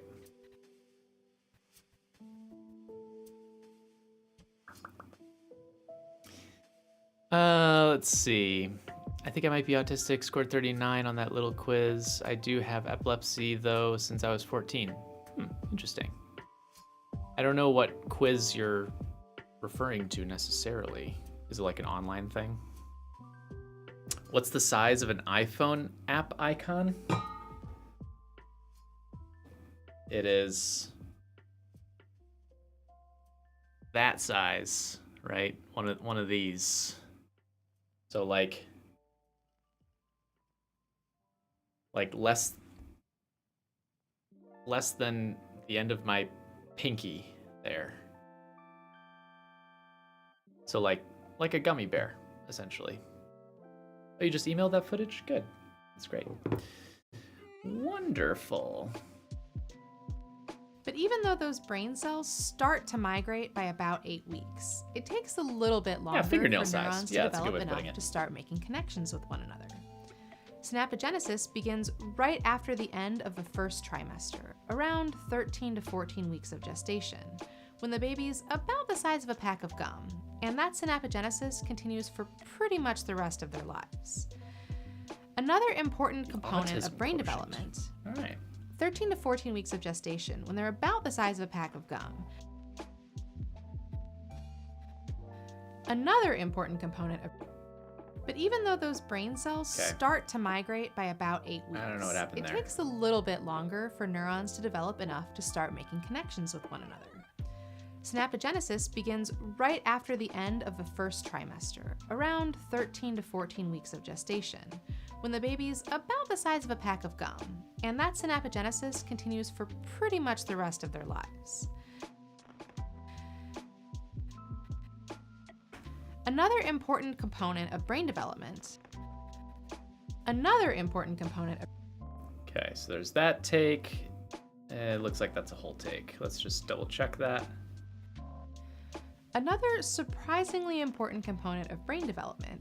Hey, there is another take. Look at that. How about, is there another one? What's really... No, okay. All right, we're gonna do another vote, okay, on takes. I haven't even looked at these yet. And it wasn't around... I thought I had a pretty big baby bump. Okay.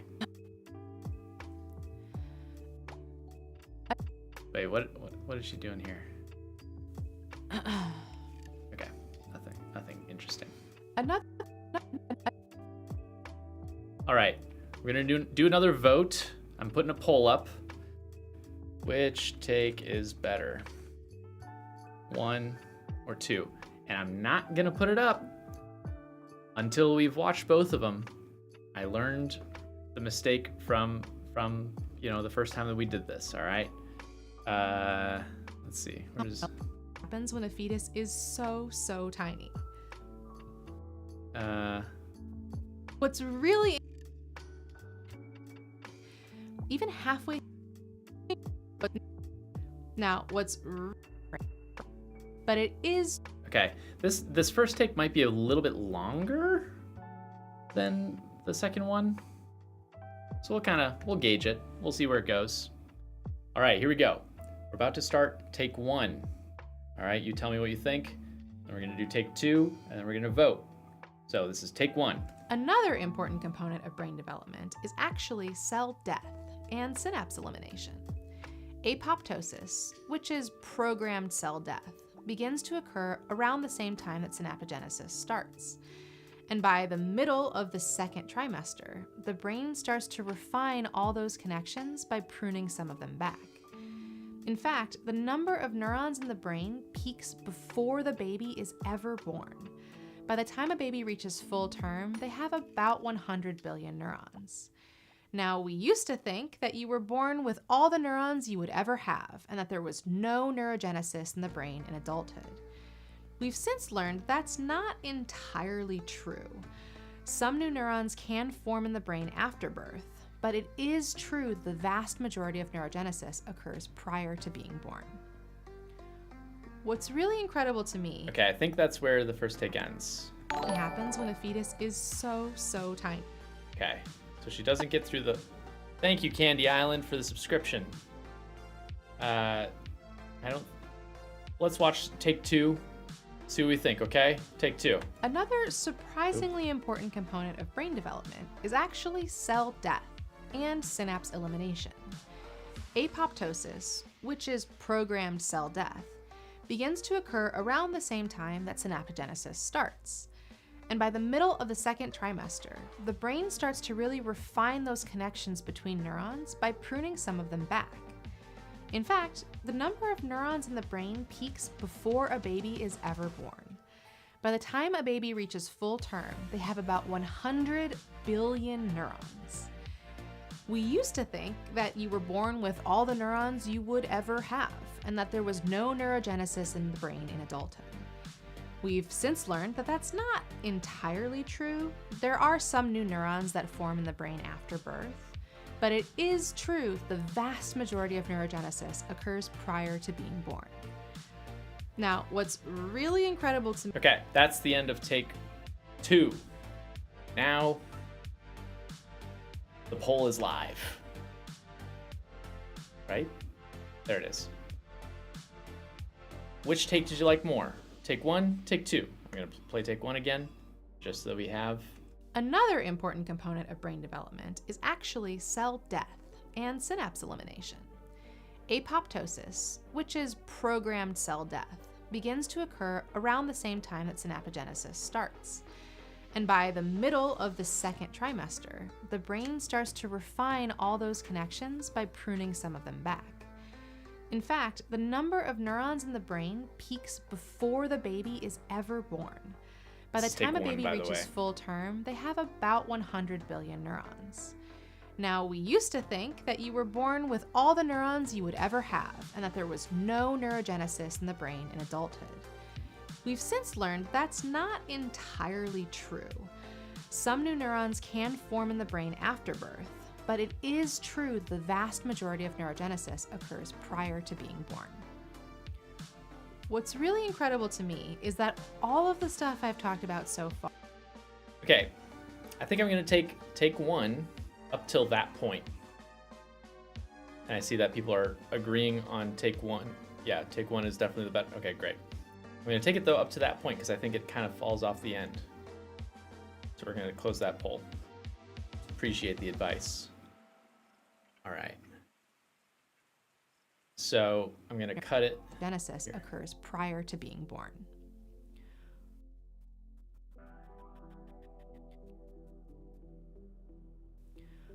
What's really incredible to me is that all of the stuff I've talked about so far starts to happen before. Now, what's really incredible to me is... I think there's a take here. What's really incredible to me is that all...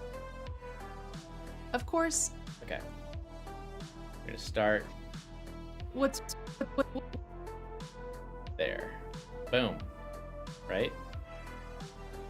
Nope. What's really incredible to me there we go. Is that... Wait. There's someone whose name is Apoptosis in the chat? Where'd you come from? That's too funny. Have you guys read anything on post-op cognitive decline? No, but it's, I think there is some research that needs to be done into that. It's not uncommon for people who go under for operations to have pretty serious cognitive effects. And my understanding has been that it's always as a result of the anesthesia that they experience. That can be pretty hard on the brain, I think. Especially if you're older. Or if you have multiple operations close together. Now I want B-roll of someone holding a gummy bear up to an iPhone. Jeffrey, we're already gonna do it. It's gonna be in there.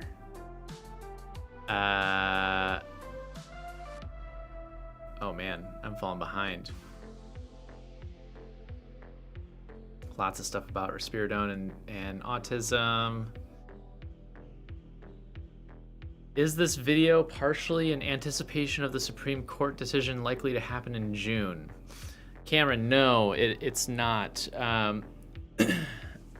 It's specifically just something, it's a video that we've been talking about for a while, in anticipation of having our own child. It seemed like a good time to talk about fetal brain development. But obviously the Supreme Court decision is, the upcoming case, I guess, is going to be pretty tough. I'd be lying if I said I wasn't worried about it. So, blah, blah, blah.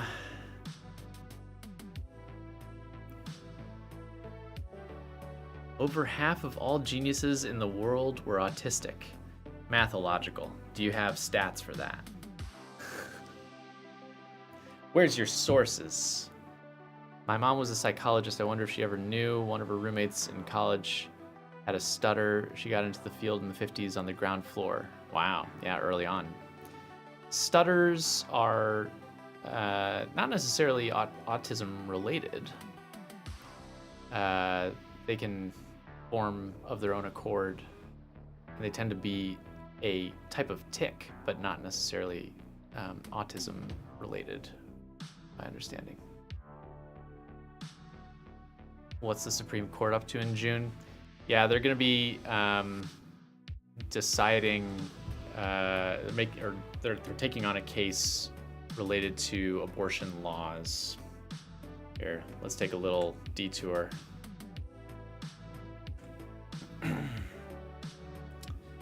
Blah, blah, blah, blah. Oh, come on. Okay. So, the Supreme Court will soon decide an abortion case in which Mississippi has asked the justices to overturn Roe versus Wade.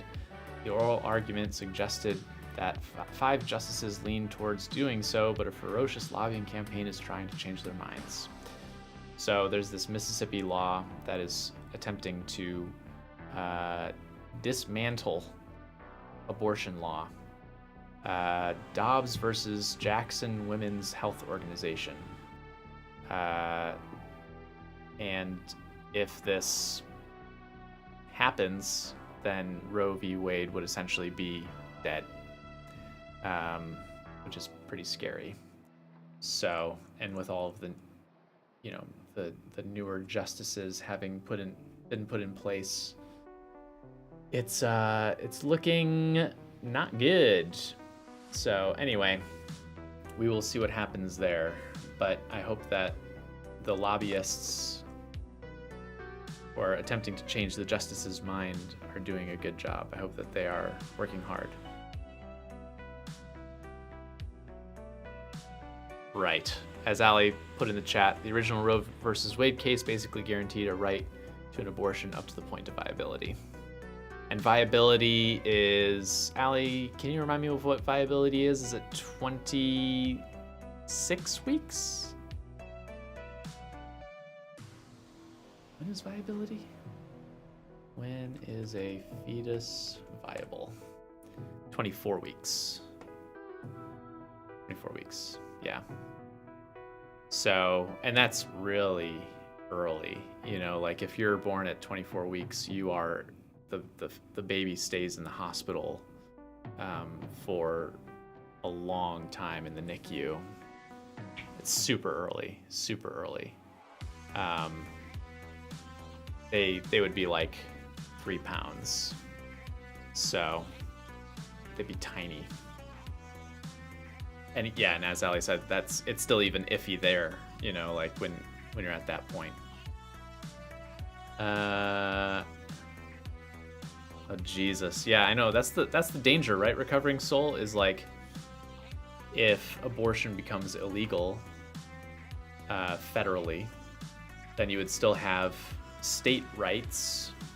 And so places like California, Illinois, a lot of these blue states that have existing abortion laws that provide safety would continue providing them.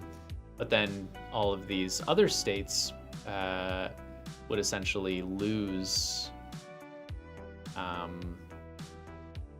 any protections. Yeah, and back alley abortions would become the norm, or induced miscarriages that put the mother at risk, right? Taking certain medications in order to make the body reject the fetus, essentially. And doing so is like super dangerous. So anyway, your brother was born at 5 months and he was 4 pounds. Wow. Yeah. So 5 months, 5 times 4, 20 weeks. That's really early. Jesus. 26 states would essentially completely ban abortion. Yeah. Your brother's now 6'4". God. That's nuts. Yeah, when I was born, I was 10 pounds That's a big baby. And now look at me. Now I'm like some skinny dude. As the comments on YouTube say, I'm like Captain America before he took the super serum. But, I'll take that, I'd rather have the face, than the body. What's really incredible to me is that all of the stuff I've talked about so far starts to happen before it's even obvious that a person is pregnant. It's really amazing how much development happens when a fetus is so tiny. Even halfway through pregnancy, at around 20 weeks of gestation, I was barely showing. Though of course when I looked in the mirror, I thought I had a pretty big baby bump. And it wasn't until around that point that I was able to start feeling my baby move, even though their brain was already growing so much. Of course, babies have a lot of growing to do before they're ready to join the... Of course, Okay. growing so much. My mother smoked like a train when she was pregnant with me, and I turned out 6'7". Wow. Damn, Dan, you're tall. 6'7". That's enormous. Well, from my understanding, so smoking can affect birth weight. I don't know if we have longitudinal studies about if it affects weight or height over the lifespan. I don't believe so. But one of the things that smoking affects most, one of the things that has the highest correlation, is actually sudden infant death syndrome. So mothers who smoke, I think the rate of SIDS is like 4 times higher, or maybe even higher than that, which is kind of nuts. It's even higher than that? Thank you. Also parent. True. Yes. Birthing people.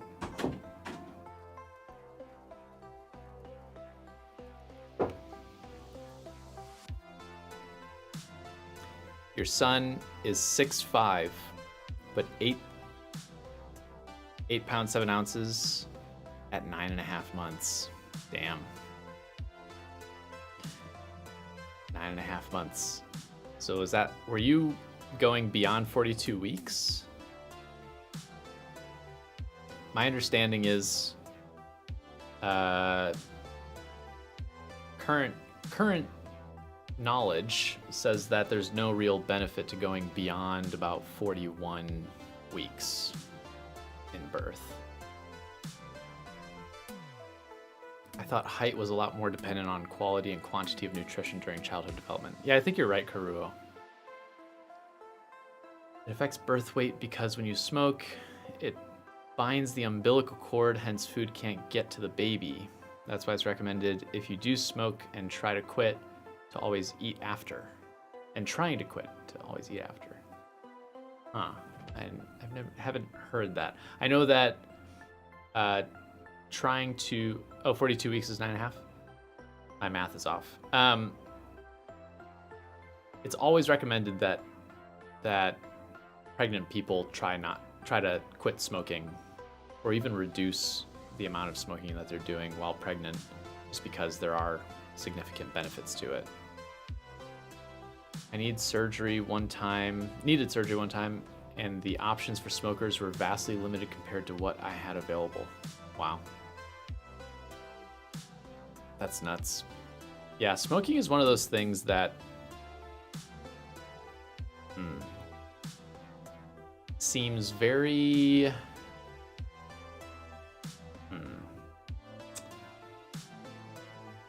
how to put this? It seems like a public hazard. And if we're going to make certain drugs illegal, cigarettes sure seem like a better option to make illegal than other things. 9 pounds, 13 ounces. Damn. Yeah, you were big too. I think it was 10 pounds, 2 ounces, right around there. Of course, babies have a lot of growing to do before they're ready to join the world. It's believed that babies aren't even capable of doing anything. Of course, Oh, uh-oh. of, of course, babies. I never go into labor even when they induce. All my babies are C-sections at 9.5 months, 42 weeks. I met a lawyer who said she was a 10-month baby. Whoa. I quit smoking about 2 years ago. I still get cravings every now and then, but I'm so glad I quit. I feel so much better for it. Good for you, Dan. That's awesome. A big accomplishment. That's very difficult to do. Imagine when I was diagnosed with ADHD at age 8, my mom took me off Ritalin 2 months later because the doctor said that it may stunt my growth. And that was important to her. I don't know if I'd heard that. It wouldn't surprise me, I guess, that like a stimulant would stunt growth.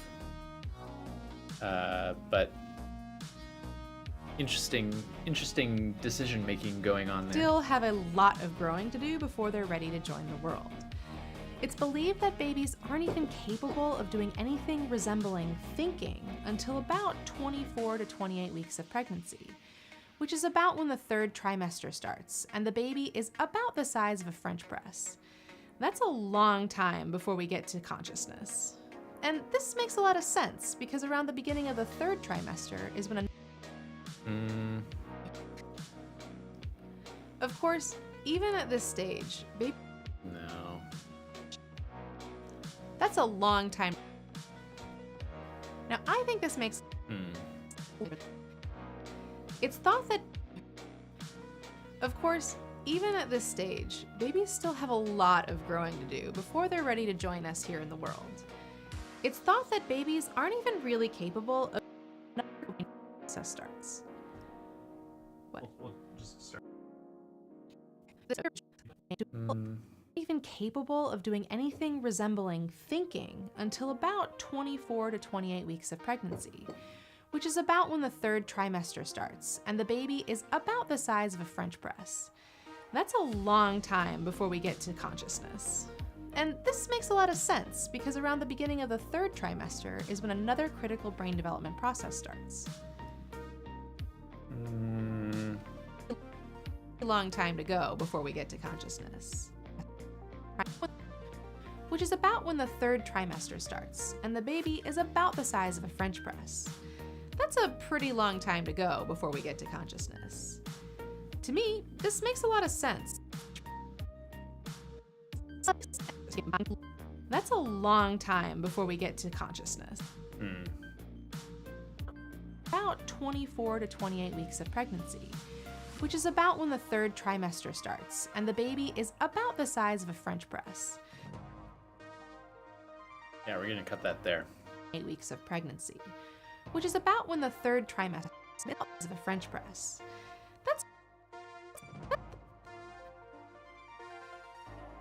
That's a pretty long time to go before we get to consciousness. To me, this makes a lot of sense because around the beginning of the 3rd trimester is when another very important brain development process begins: myelination.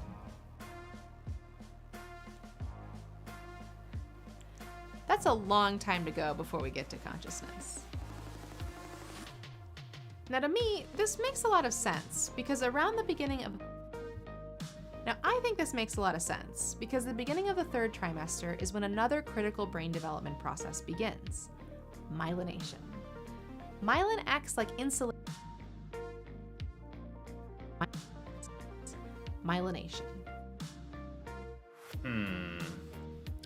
Now, All right, we need another. This is gonna be a quick 1-2 take advice. All right. So let me pull up. This is take 1. All right.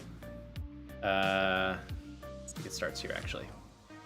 To me, this makes a lot of sense because around the beginning of the 3rd trimester is when another very important brain development process begins: myelination. Take 2. Now, I think this makes a lot of sense because the beginning of the third trimester is when another critical brain development process begins, myelination. Votes? Thoughts? Take 1 or take 2? Here's take 1 again.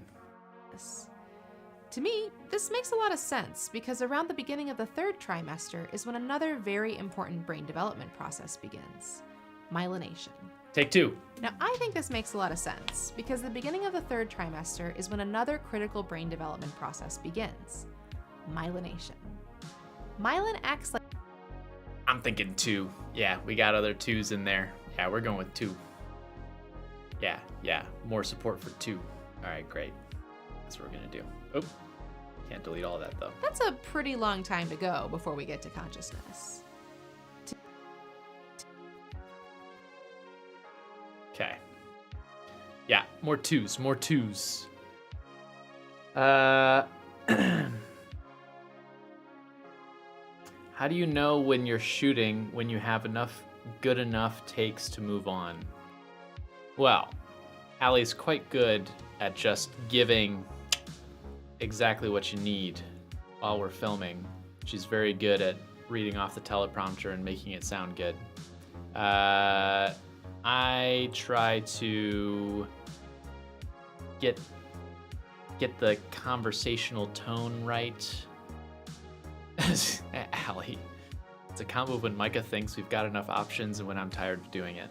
Yeah, I guess that's pretty accurate. When I'm filming,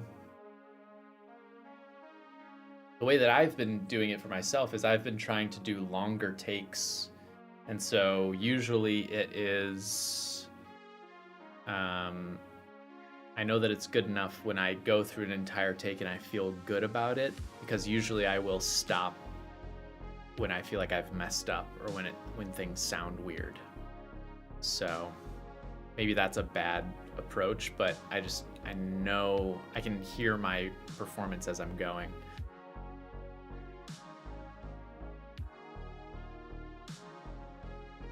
Oh, God, Neurological. That's awful. Going through really fast. I feel like I'd just be stuck in repetition forever if I was making videos. You should see my videos. You should see my unedited videos. That's what it is. It's just repetition. Mostly because I'm just not as good at reading off the teleprompter. But I also I focus really hard on not looking at the teleprompter all that much, and I think that just means that then I mess up more.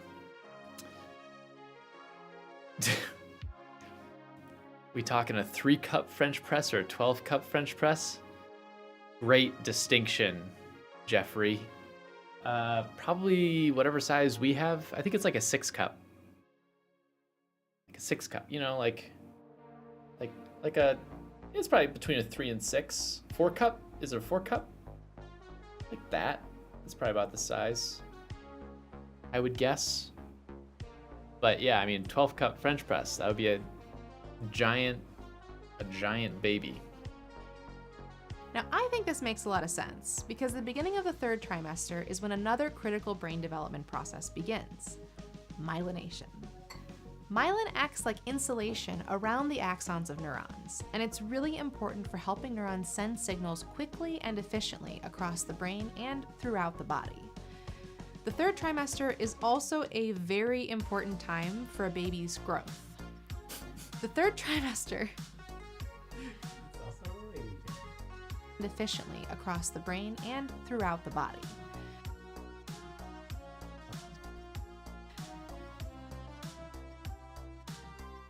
The third trimester is also a really important time for growth, for a baby's brain and for their bodies. I think we have another take of this even. Quickly and efficiently across the brain and throughout the body. Yeah. The third trimester is also a very important time for growth, for a baby's brain and for their bodies. By the time the third trimester begins, a fetus is actually pretty highly developed, and the final 3 months of pregnancy are spent mostly packing on the pounds and getting all of those organs ready to function on their own. During the third trimester, And I think if I recall correctly, the last take of this was actually better. the third trimester is also a really important time for growth, for a baby's brain and for their bodies.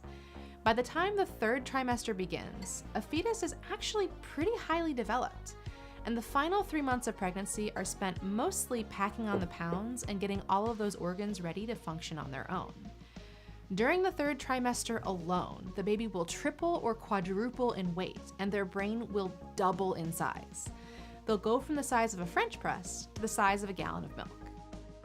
Okay, I just wanted that last line to be emphasized. Double in size.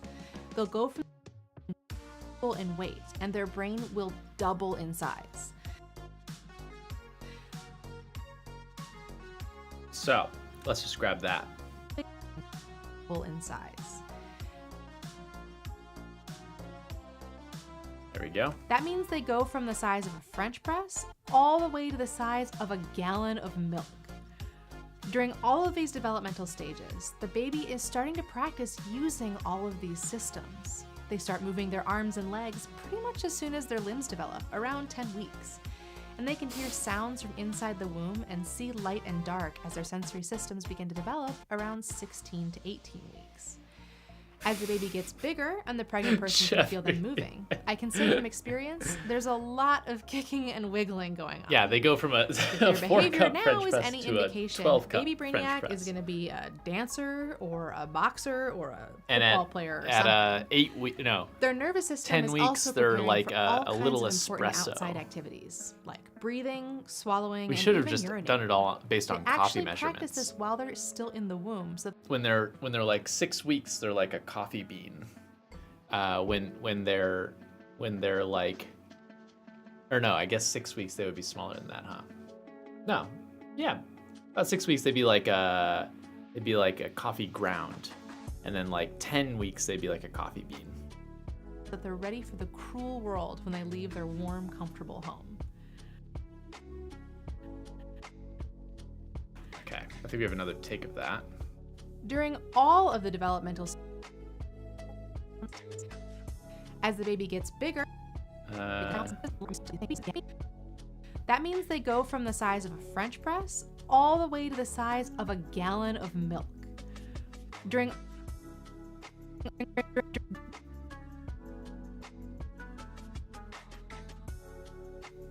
all of the developmental stages of pregnancy, the baby starts practicing using all of their systems. They start moving their arms and legs pretty much as soon as their limbs develop, around 10 weeks. And they can hear sounds inside the womb and even see light and dark as their sensory systems begin to develop, around 16 to 18 weeks. As the baby gets bigger and the pregnant person can feel them moving, I can say from experience, there's a lot of kicking and wiggling around. If their behavior It's just like keeping down her now breaths. is any indication, baby Brainiac is going to be a dancer or a boxer or a soccer player or something. The baby's nervous system is also preparing for all kinds of important outside activities, like breathing, swallowing, and even urinating. They actually practice all of this while they're still in the womb so that they're ready for the cruel wide world when they leave their warm, comfortable home. I think I like the second take better.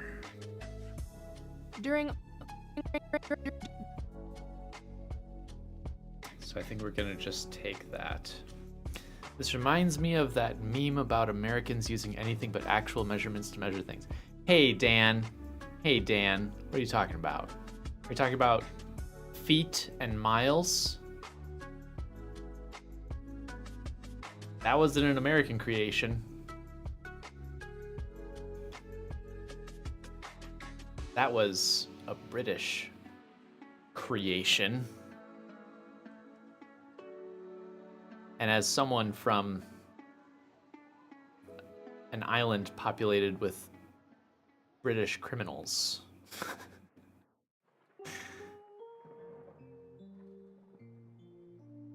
freedom units, yeah. I don't know about that. How big is your baby according to your barista? I like that a lot, Jeffrey. You know, Jeff, we need you as like a consultant or something to talk about ideas before we actually start writing the script, because we've got all these great ideas and they're all just going to waste. You know, you're projecting them out into the void. So we need to channel that into something good.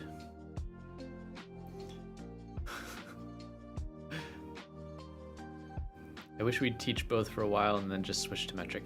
Yeah, exactly. We were supposed to switch to metric so many times, and it never happened. You know who uses metric? Scientists, American scientists. Anyway. During all of the developmental stages of pregnancy, the baby starts practicing using all of their systems. They start moving their arms and legs pretty much as soon as their limbs develop, around 10 weeks. And they can hear sounds inside the womb and even... All right, we already got that. Do you like it? Are you sure? Yeah. Okay. When they leave their warm, comfortable home. For a long time, Let's see if there's another take. For a long time. Yeah. It's kind of creepy how Allie sounds exactly the same from take to take. For a long time. Right? So there's that. For a long time, exactly the same.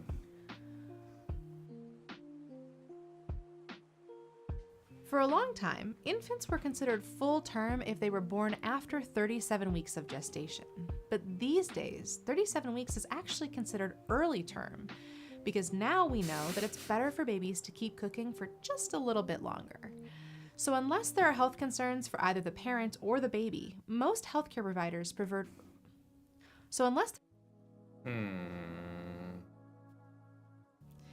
See, we're babies to keep cooking for just a little bit longer.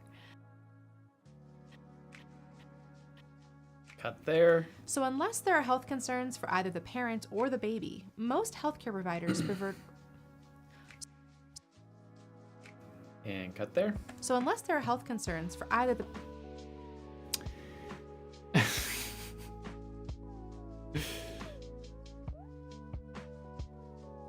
Our units are constant fractions of SI units. SI units? By definition. No, just like comparing things to the size of half a giraffe or 3 toads or whatever, instead of just saying it in any actual units of measure. But Dan, that's the fun of it. How long is a mile, right? I would much rather say, you know, it's about the length of like 5 Dans, right? That's about how tall you are, right?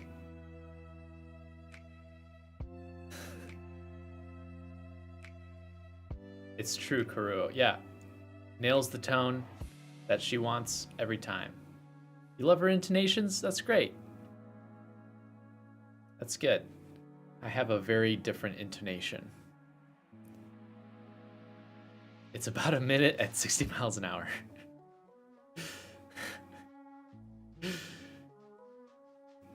You use time as a measure of distance traveled? Yeah, that makes sense. I live an hour north of here. Yeah, exactly. Dan, the 12,000 foot man, or 1,200 foot man.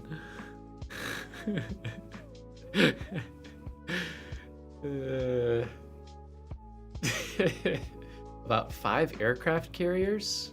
Whoa. Aircraft carriers are about a fifth of a mile? I could see that actually. I once toured an aircraft carrier in San Diego, the Midway. That thing's enormous.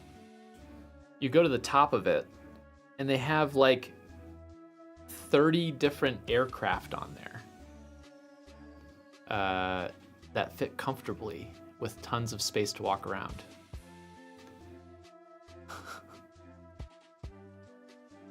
One mile, Roman soldiers, 1,000 paces. Dan, the aircraft carrier-sized man. Indeed. 1,300 steps equals a kilometer. I'm learning all sorts of new stuff. 1,300 steps according to whom, right? The measurement's gonna change very drastically. Are we norming these based on the entire population?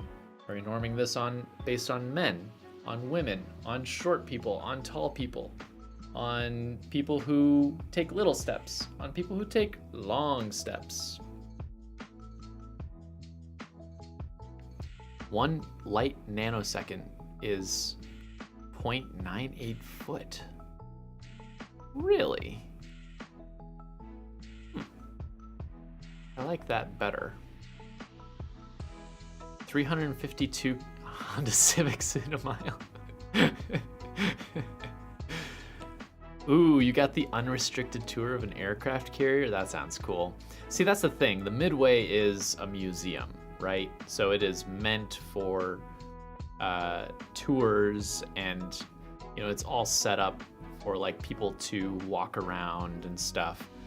If your dad worked on an aircraft carrier, though, then you got to see like what it actually looks like when it's, you know, being used, I would imagine.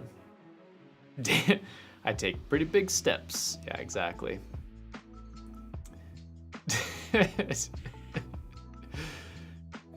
Dan's steps. Dan is like Superman, you know, he can leap over tall buildings. 29.98 centimeters. Can you explain how dopamine secretion from marijuana ingestion in any form is different from dopamine secretion from form of Adderall? No. I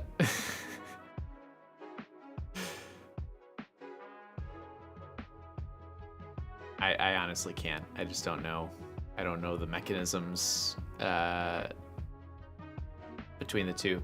Marijuana, you know, there are specific cannabinoid receptors that I think have a dopaminergic downstream effect. Adderall is a stimulant that I think works more directly on dopamine receptors. I could be wrong about that. Weed was my medication without knowing it. Yeah, it is for a lot of people, I would say. A milestone is based on Roman soldiers marching. Every 1,000 paces, they put down a stone, which means they were kind of short. Yeah, I mean, Dan would have been a monster. Dan actually, you know, when they talk about like giants and stuff in ancient times, they were probably just talking about Dan, I think. The parent or the baby. Most healthcare providers prefer to wait to deliver until at least 39 weeks of gestation to give the baby plenty of time to get ready for the outside world. And brain development doesn't stop when the baby's born. The brain continues. See, we're incredibly. Okay, seems like that's still going. And brain development doesn't stop when the baby's born. The brain continues to grow in size after birth, reaching about 80% of its adult size by the time a person is just 2 years old, which is part of why toddlers look so adorable and silly with their enormous heads. Synaptogenesis continues throughout the lifetime, but there's a lot of activity happening during early childhood and adolescence. Research has indicated the brain doesn't finish fully maturing until we're in our early 20s. This postnatal development is really important because humans evolved some paradoxical traits that involve our big, brilliant brains. 1 Dan step equals 1,000 Honda Civics. So if 352 Honda Civics are in a mile, hang on. We got to do some math on this. 1,000 divided by 352. 1 Dan step is 2.84 miles. That's insane. That's a lot of steps. I mean, for me, right? For Dan, one small step for Dan is hang on. 2,840 paces for a Roman soldier. 2,840 steps for a Roman soldier. One small step for Dan. There we go.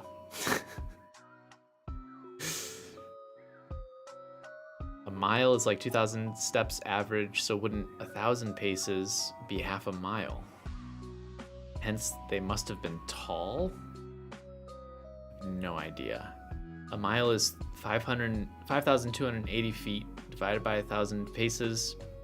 Means Roman soldiers were 5.28 feet tall approximately? Wait, are you measuring it by them laying down? I thought it would be by their stride. In which case, a 5-foot stride is huge. One giant leap for Dankind. Yes. I imagine if I had to carry the stones, my steps would be smaller as well. Yeah. Rainy, glad to see you. We're talking about how big are Dan's steps. Dan is an apparent giant living in Australia, and he can leap tall buildings, and each one of his strides is about 2.84 miles. A pace is right step and left step. Oh, okay. That is 2 steps. So that seems pretty average. I would say probably well, if I were to do, I think I actually measured this when I was younger, and maybe I was taking larger steps because, you want to have like a bigger stride, but I believe my stride was about like 3 feet, right? And so if 5.2 feet was the average stride of a Roman soldier, it'd be a little bit smaller. But also, if you're like marching, then you're probably not taking as big of strides. So 2.5, 2.6 feet seems pretty accurate. 2 steps is 1 meter for me. You're bringing up I don't know what a meter is. 1 step is 1 meter? I still don't know what that means.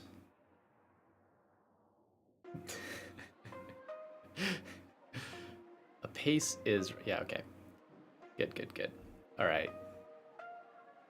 I'm glad that we're all on the same page about Dan's steps now, though.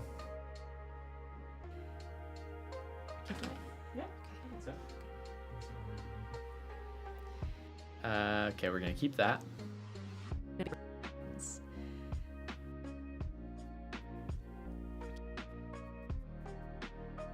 Keep going. Yeah. Okay.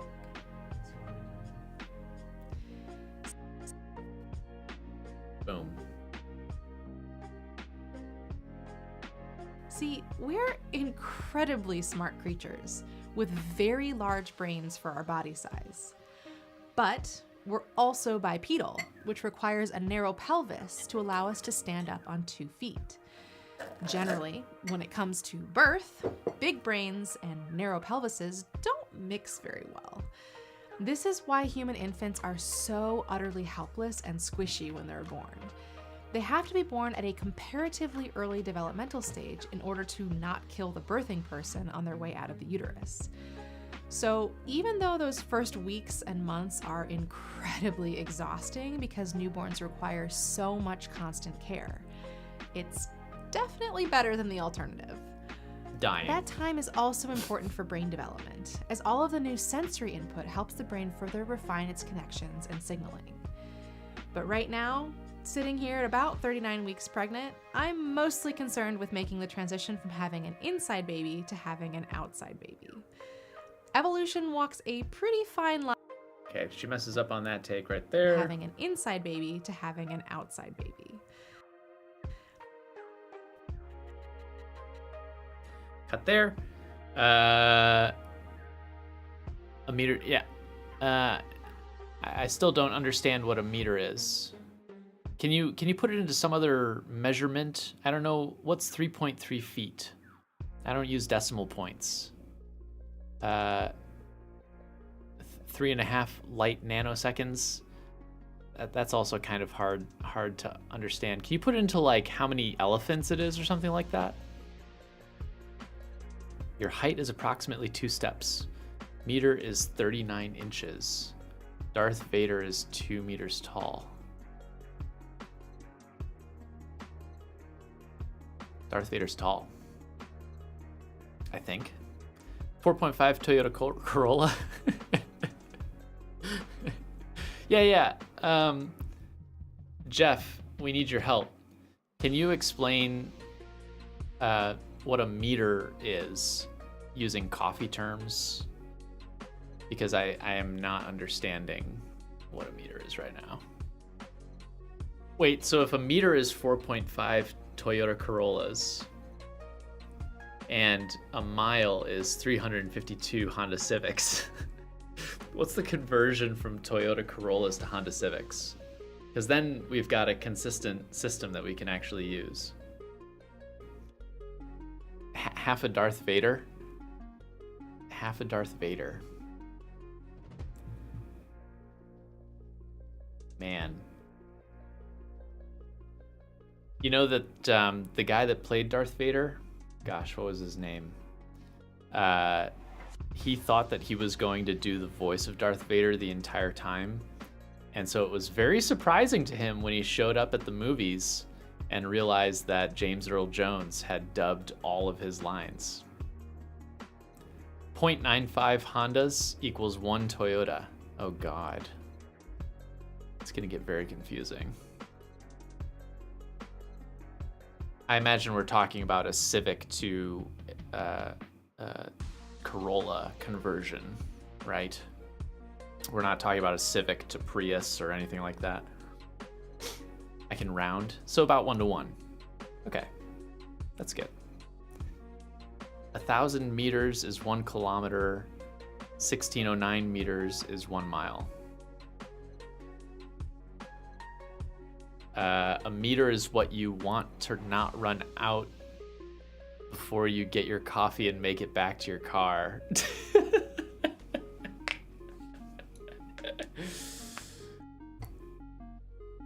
I like it. I like that. I think Yoda is only 2 feet, so not a meter. Dave Prowse. Yes, there it is. Dave Prowse. David Prowse. Giant Scottish dude who thought he was going to be the voice of Darth Vader. And nope, turns out they brought in James Earl Jones. Not only that, in A New Hope, they brought in... So not only did David Prowse not voice Darth Vader, but then they brought in James Earl Jones to voice Darth Vader, and James Earl Jones thought that Star Wars was going to be so bad that he asked not to be credited in A New Hope. And so in the original release of the movie, he wasn't in the credits. So he stole David Prowse's thunder, and also like didn't want his name associated with it, which is, you know, in hindsight, ridiculous. But I had heard many things about early screenings of Star Wars cuts and how awful they were. Yes, Chewbacca was Peter Mayhew, indeed. How many Chewbaccas make up a Darth Vader? Are they the same size, or are they slightly different? Evolution walks a pretty fine line sometimes. But right now, sitting here...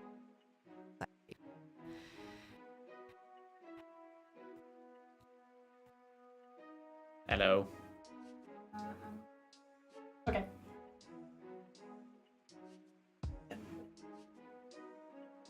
Okay. All right.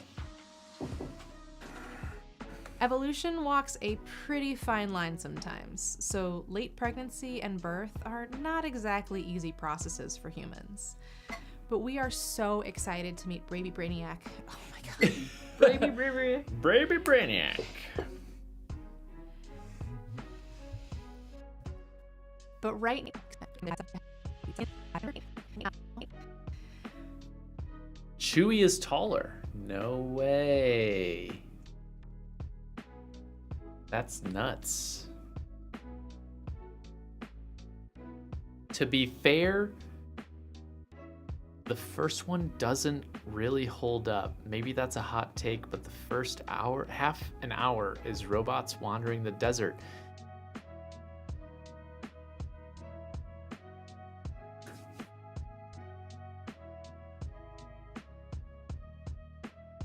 I'm not replying not because I'm angry, but because I am honestly thinking about your criticism, and I disagree.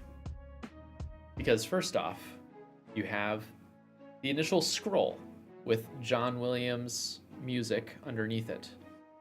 You have an immediate battle on a ship where we see Darth Vader straight away, and we have Princess Leia giving the robots some quest to go on, right? So we jump right into the action, and then we get to the robots in the desert.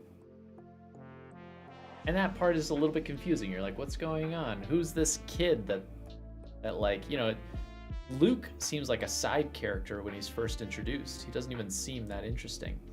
And then through time, he becomes this like really important character.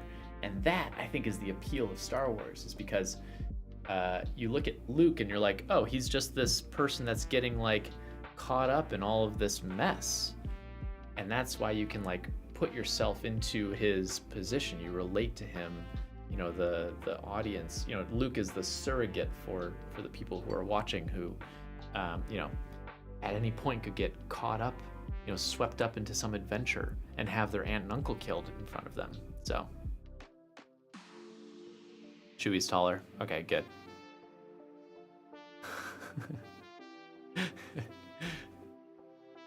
Who doesn't love watching robots wander the desert?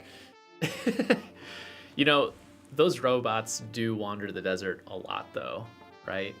Like they wander, they end up wandering on Tatooine twice. Let me think about this. Okay, so there's the initial time, There's the initial time in A New Hope where they're wandering the desert and then they get caught by the, why am I blanking on the species name? The little guys with the red eyes. C-3PO gets captured, R2 gets captured. Jawas, thank you, the Jawas. They get captured by, I was thinking Jabbas, and I'm like, it's not the Jabbas. They get captured by the Jawas and taken on board. And then there's the other time where they're wandering to Jabba's lair, right? So there's at least 2 times where they're wandering out in the middle of nowhere by themselves. JP, thanks for the subscription. Empire and Return have much better pacing. Yeah, actually, let me put up a poll. And I apologize once again. Jeff, here's what we need to do, folks. I'm gonna make a plea at this point. I'm gonna put a link in chat on YouTube, and I'm gonna pin it. If you follow me over on Twitch, if I can get enough people following me and watching me over on Twitch, then I can get to partnership status. And if I become a partner, then I can give lovely people like Jeff a frickin' poll that he can participate in, right? So we don't have just only polls on YouTube. it comes with a lot of other benefits too, which would be wonderful. So anyway, if you're feeling like seeing me on more than one platform, then the Twitch is the way to go. I do more stuff on Twitch than I do on YouTube. I'll play some games over there and stuff like that that I don't usually put up on YouTube. So if you use Twitch, it's a fun place to hang out. But as I was saying, we're going to do a poll of favorite Star Wars episode. And we'll do New Hope, Empire Strikes Back, and we'll do Return of the Jedi. And I get one more option.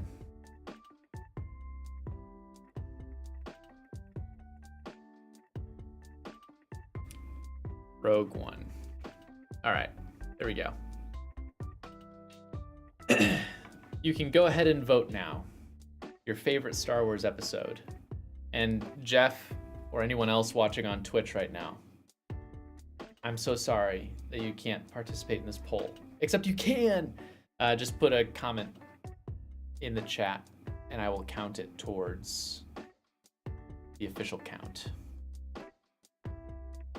Oh my god.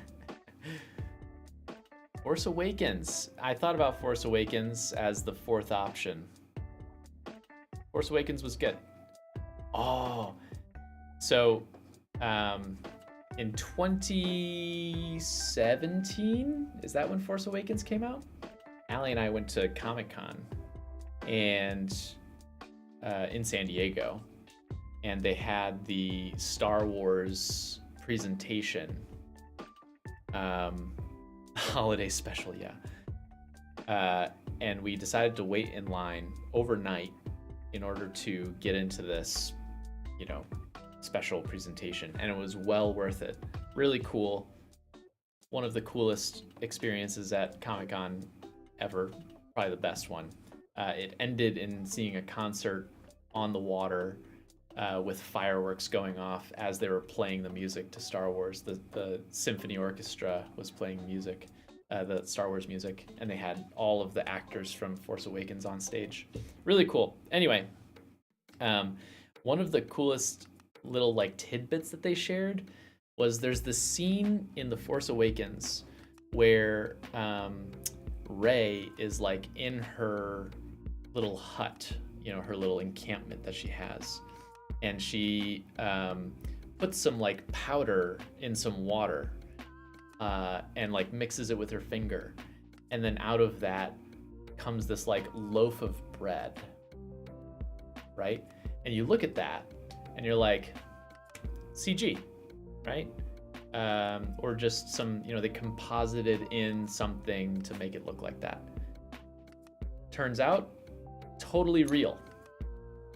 100% they created it, and it's a totally real thing.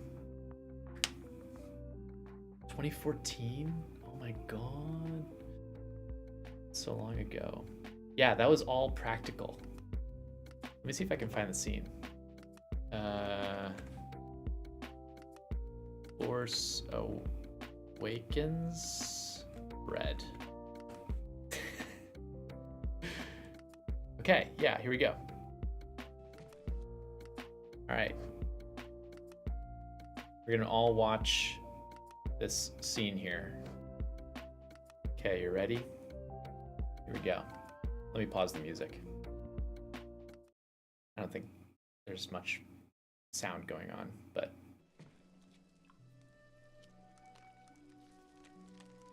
Oh, remove take 2.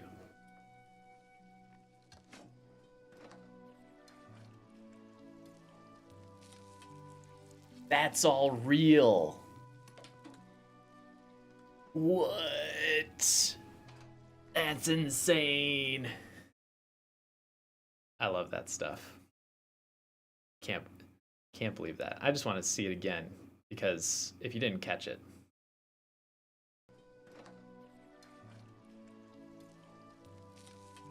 Whoa.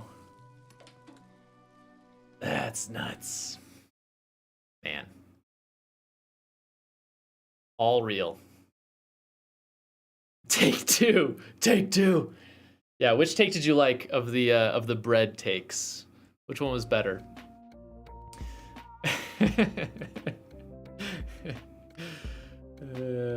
So cool. Yeah, I don't know. I watched some behind the scenes of a guy who was in charge of that, and he talked about all of the iterations that they went through. I guess he said like it actually wasn't that hard to come up with something that would puff up like that, but the issue was making it look like bread, making it have the characteristics of bread. So it couldn't be slimy.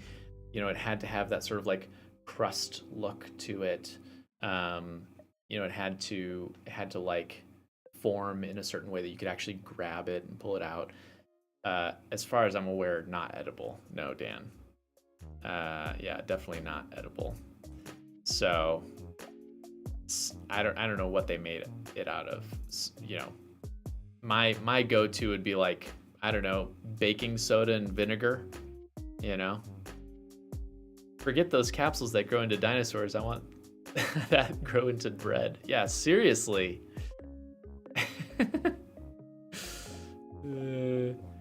Right. Yeah, exactly. So they have her grab the auto grow bread, and then you can cut to her like taking a chomp out of it, but it's bread that's been baked to look like, you know, the bread that grew. Such cool stuff. I love that. It's so neat. All right, let's look at the vote here. Wow. We have a tie, folks, right now. Holy smokes. Okay, we have a tie between Empire Strikes Back and Rogue One. Now, to be fair, there have only been 5 votes. So I maybe I should have added Return of the Jedi, or not Return of the Jedi. Maybe I should have added Force Awakens. Empire, in my opinion, is by far the best Star Wars, and I'll tell you why. You get, obviously you get the big ones, right? Vader reveals that he's Luke's father. You've got the Cloud City. You've got, you know, this like darker version of Luke, you know, where he's being sort of coerced, right? But I think Empire has by far the strongest hour. The beginning hour of the movie is like probably one of the best in like sci-fi cinema. You know, you got the Battle of Hoth, you got Luke using his force powers for the first time on screen. You know, you've got him like, you know, you've got the Tauntauns and him like having to sleep inside of a Tauntaun. You've got him going to visit Yoda. Man, such a good movie. Anyway, by far the best. Holiday special. Replicator and holodeck, yeah. I mean, if we're talking about sci-fi, Replicator and holodeck, by far way better technology. I'm altering the deal. Exactly. Vader. You know, Lando should have known better. That's all I'm saying. Lando should have. He's dealt with schemers before, so it's not like this is new to him, right? Yoda is introduced in Empire, and he's my favorite. Absolutely, Empire was the best by far. By far. Yep. All right. I'll tell you what, folks. It's getting late here. Allie's already going to bed. We've done a lot of work today. We're most of the way through, I would say. We've just got some ad work that's in here. That's kind of near the end. Some other things. We've got this footage at the end here where that's actually going to go at the beginning of the video. So I'll have to cut that down and then put that, you know, insert that at the start. So there's still plenty of work to do. A lot of overlays a lot of animation. Well, maybe not a lot, but a decent amount. I'm actually going to try and source a lot of imagery, as much imagery as I can in order to make things a little bit easier, show, don't tell, as they say, and we'll see how that goes. Oh, one other thing, actually. If you are just coming across the stream, or you came in halfway through and you're like, hey, I'd really like to see the beginning of this, or if you want to go back and see some older streams or something like that, I actually created a channel specifically for housing all of these old videos, right? All the previous streams. I will put a link in the chat. We currently have 22 subscribers. Whoa. Yeah, it's not a big channel. It's not really something that we're like super trying to grow or anything like that. It's more just for people who want to watch old stuff, they can watch it there. So I put the link in the chat if you want to go and check it out. I've only uploaded 3 so far. This one will be going up there though. I'll be putting this stream up there soon. So feel free to head over there if that's something that you're into, or if like in the future you miss a stream and you want to check it out at a later time. So anyway, I appreciate all of you. I really do, for hanging out with me. Hey, Curio, glad that you came over onto Twitch, although you haven't followed me yet. I'm just messing with you. All right. Yeah, so we'll end here. I'll probably end up streaming again later on, but it's really been fun hanging out with y'all. I've been loving just talking about Star Wars and babies and all sorts of stuff. We'll see if we end up having this baby anytime soon. Probably, at least in the next 2 weeks. So pretty exciting stuff. Hey, oh, so you were actually already following. That's great. Yeah, it has been really fun. Appreciate that. So I'll see you guys later on, and I hope that you have a good night. Bye.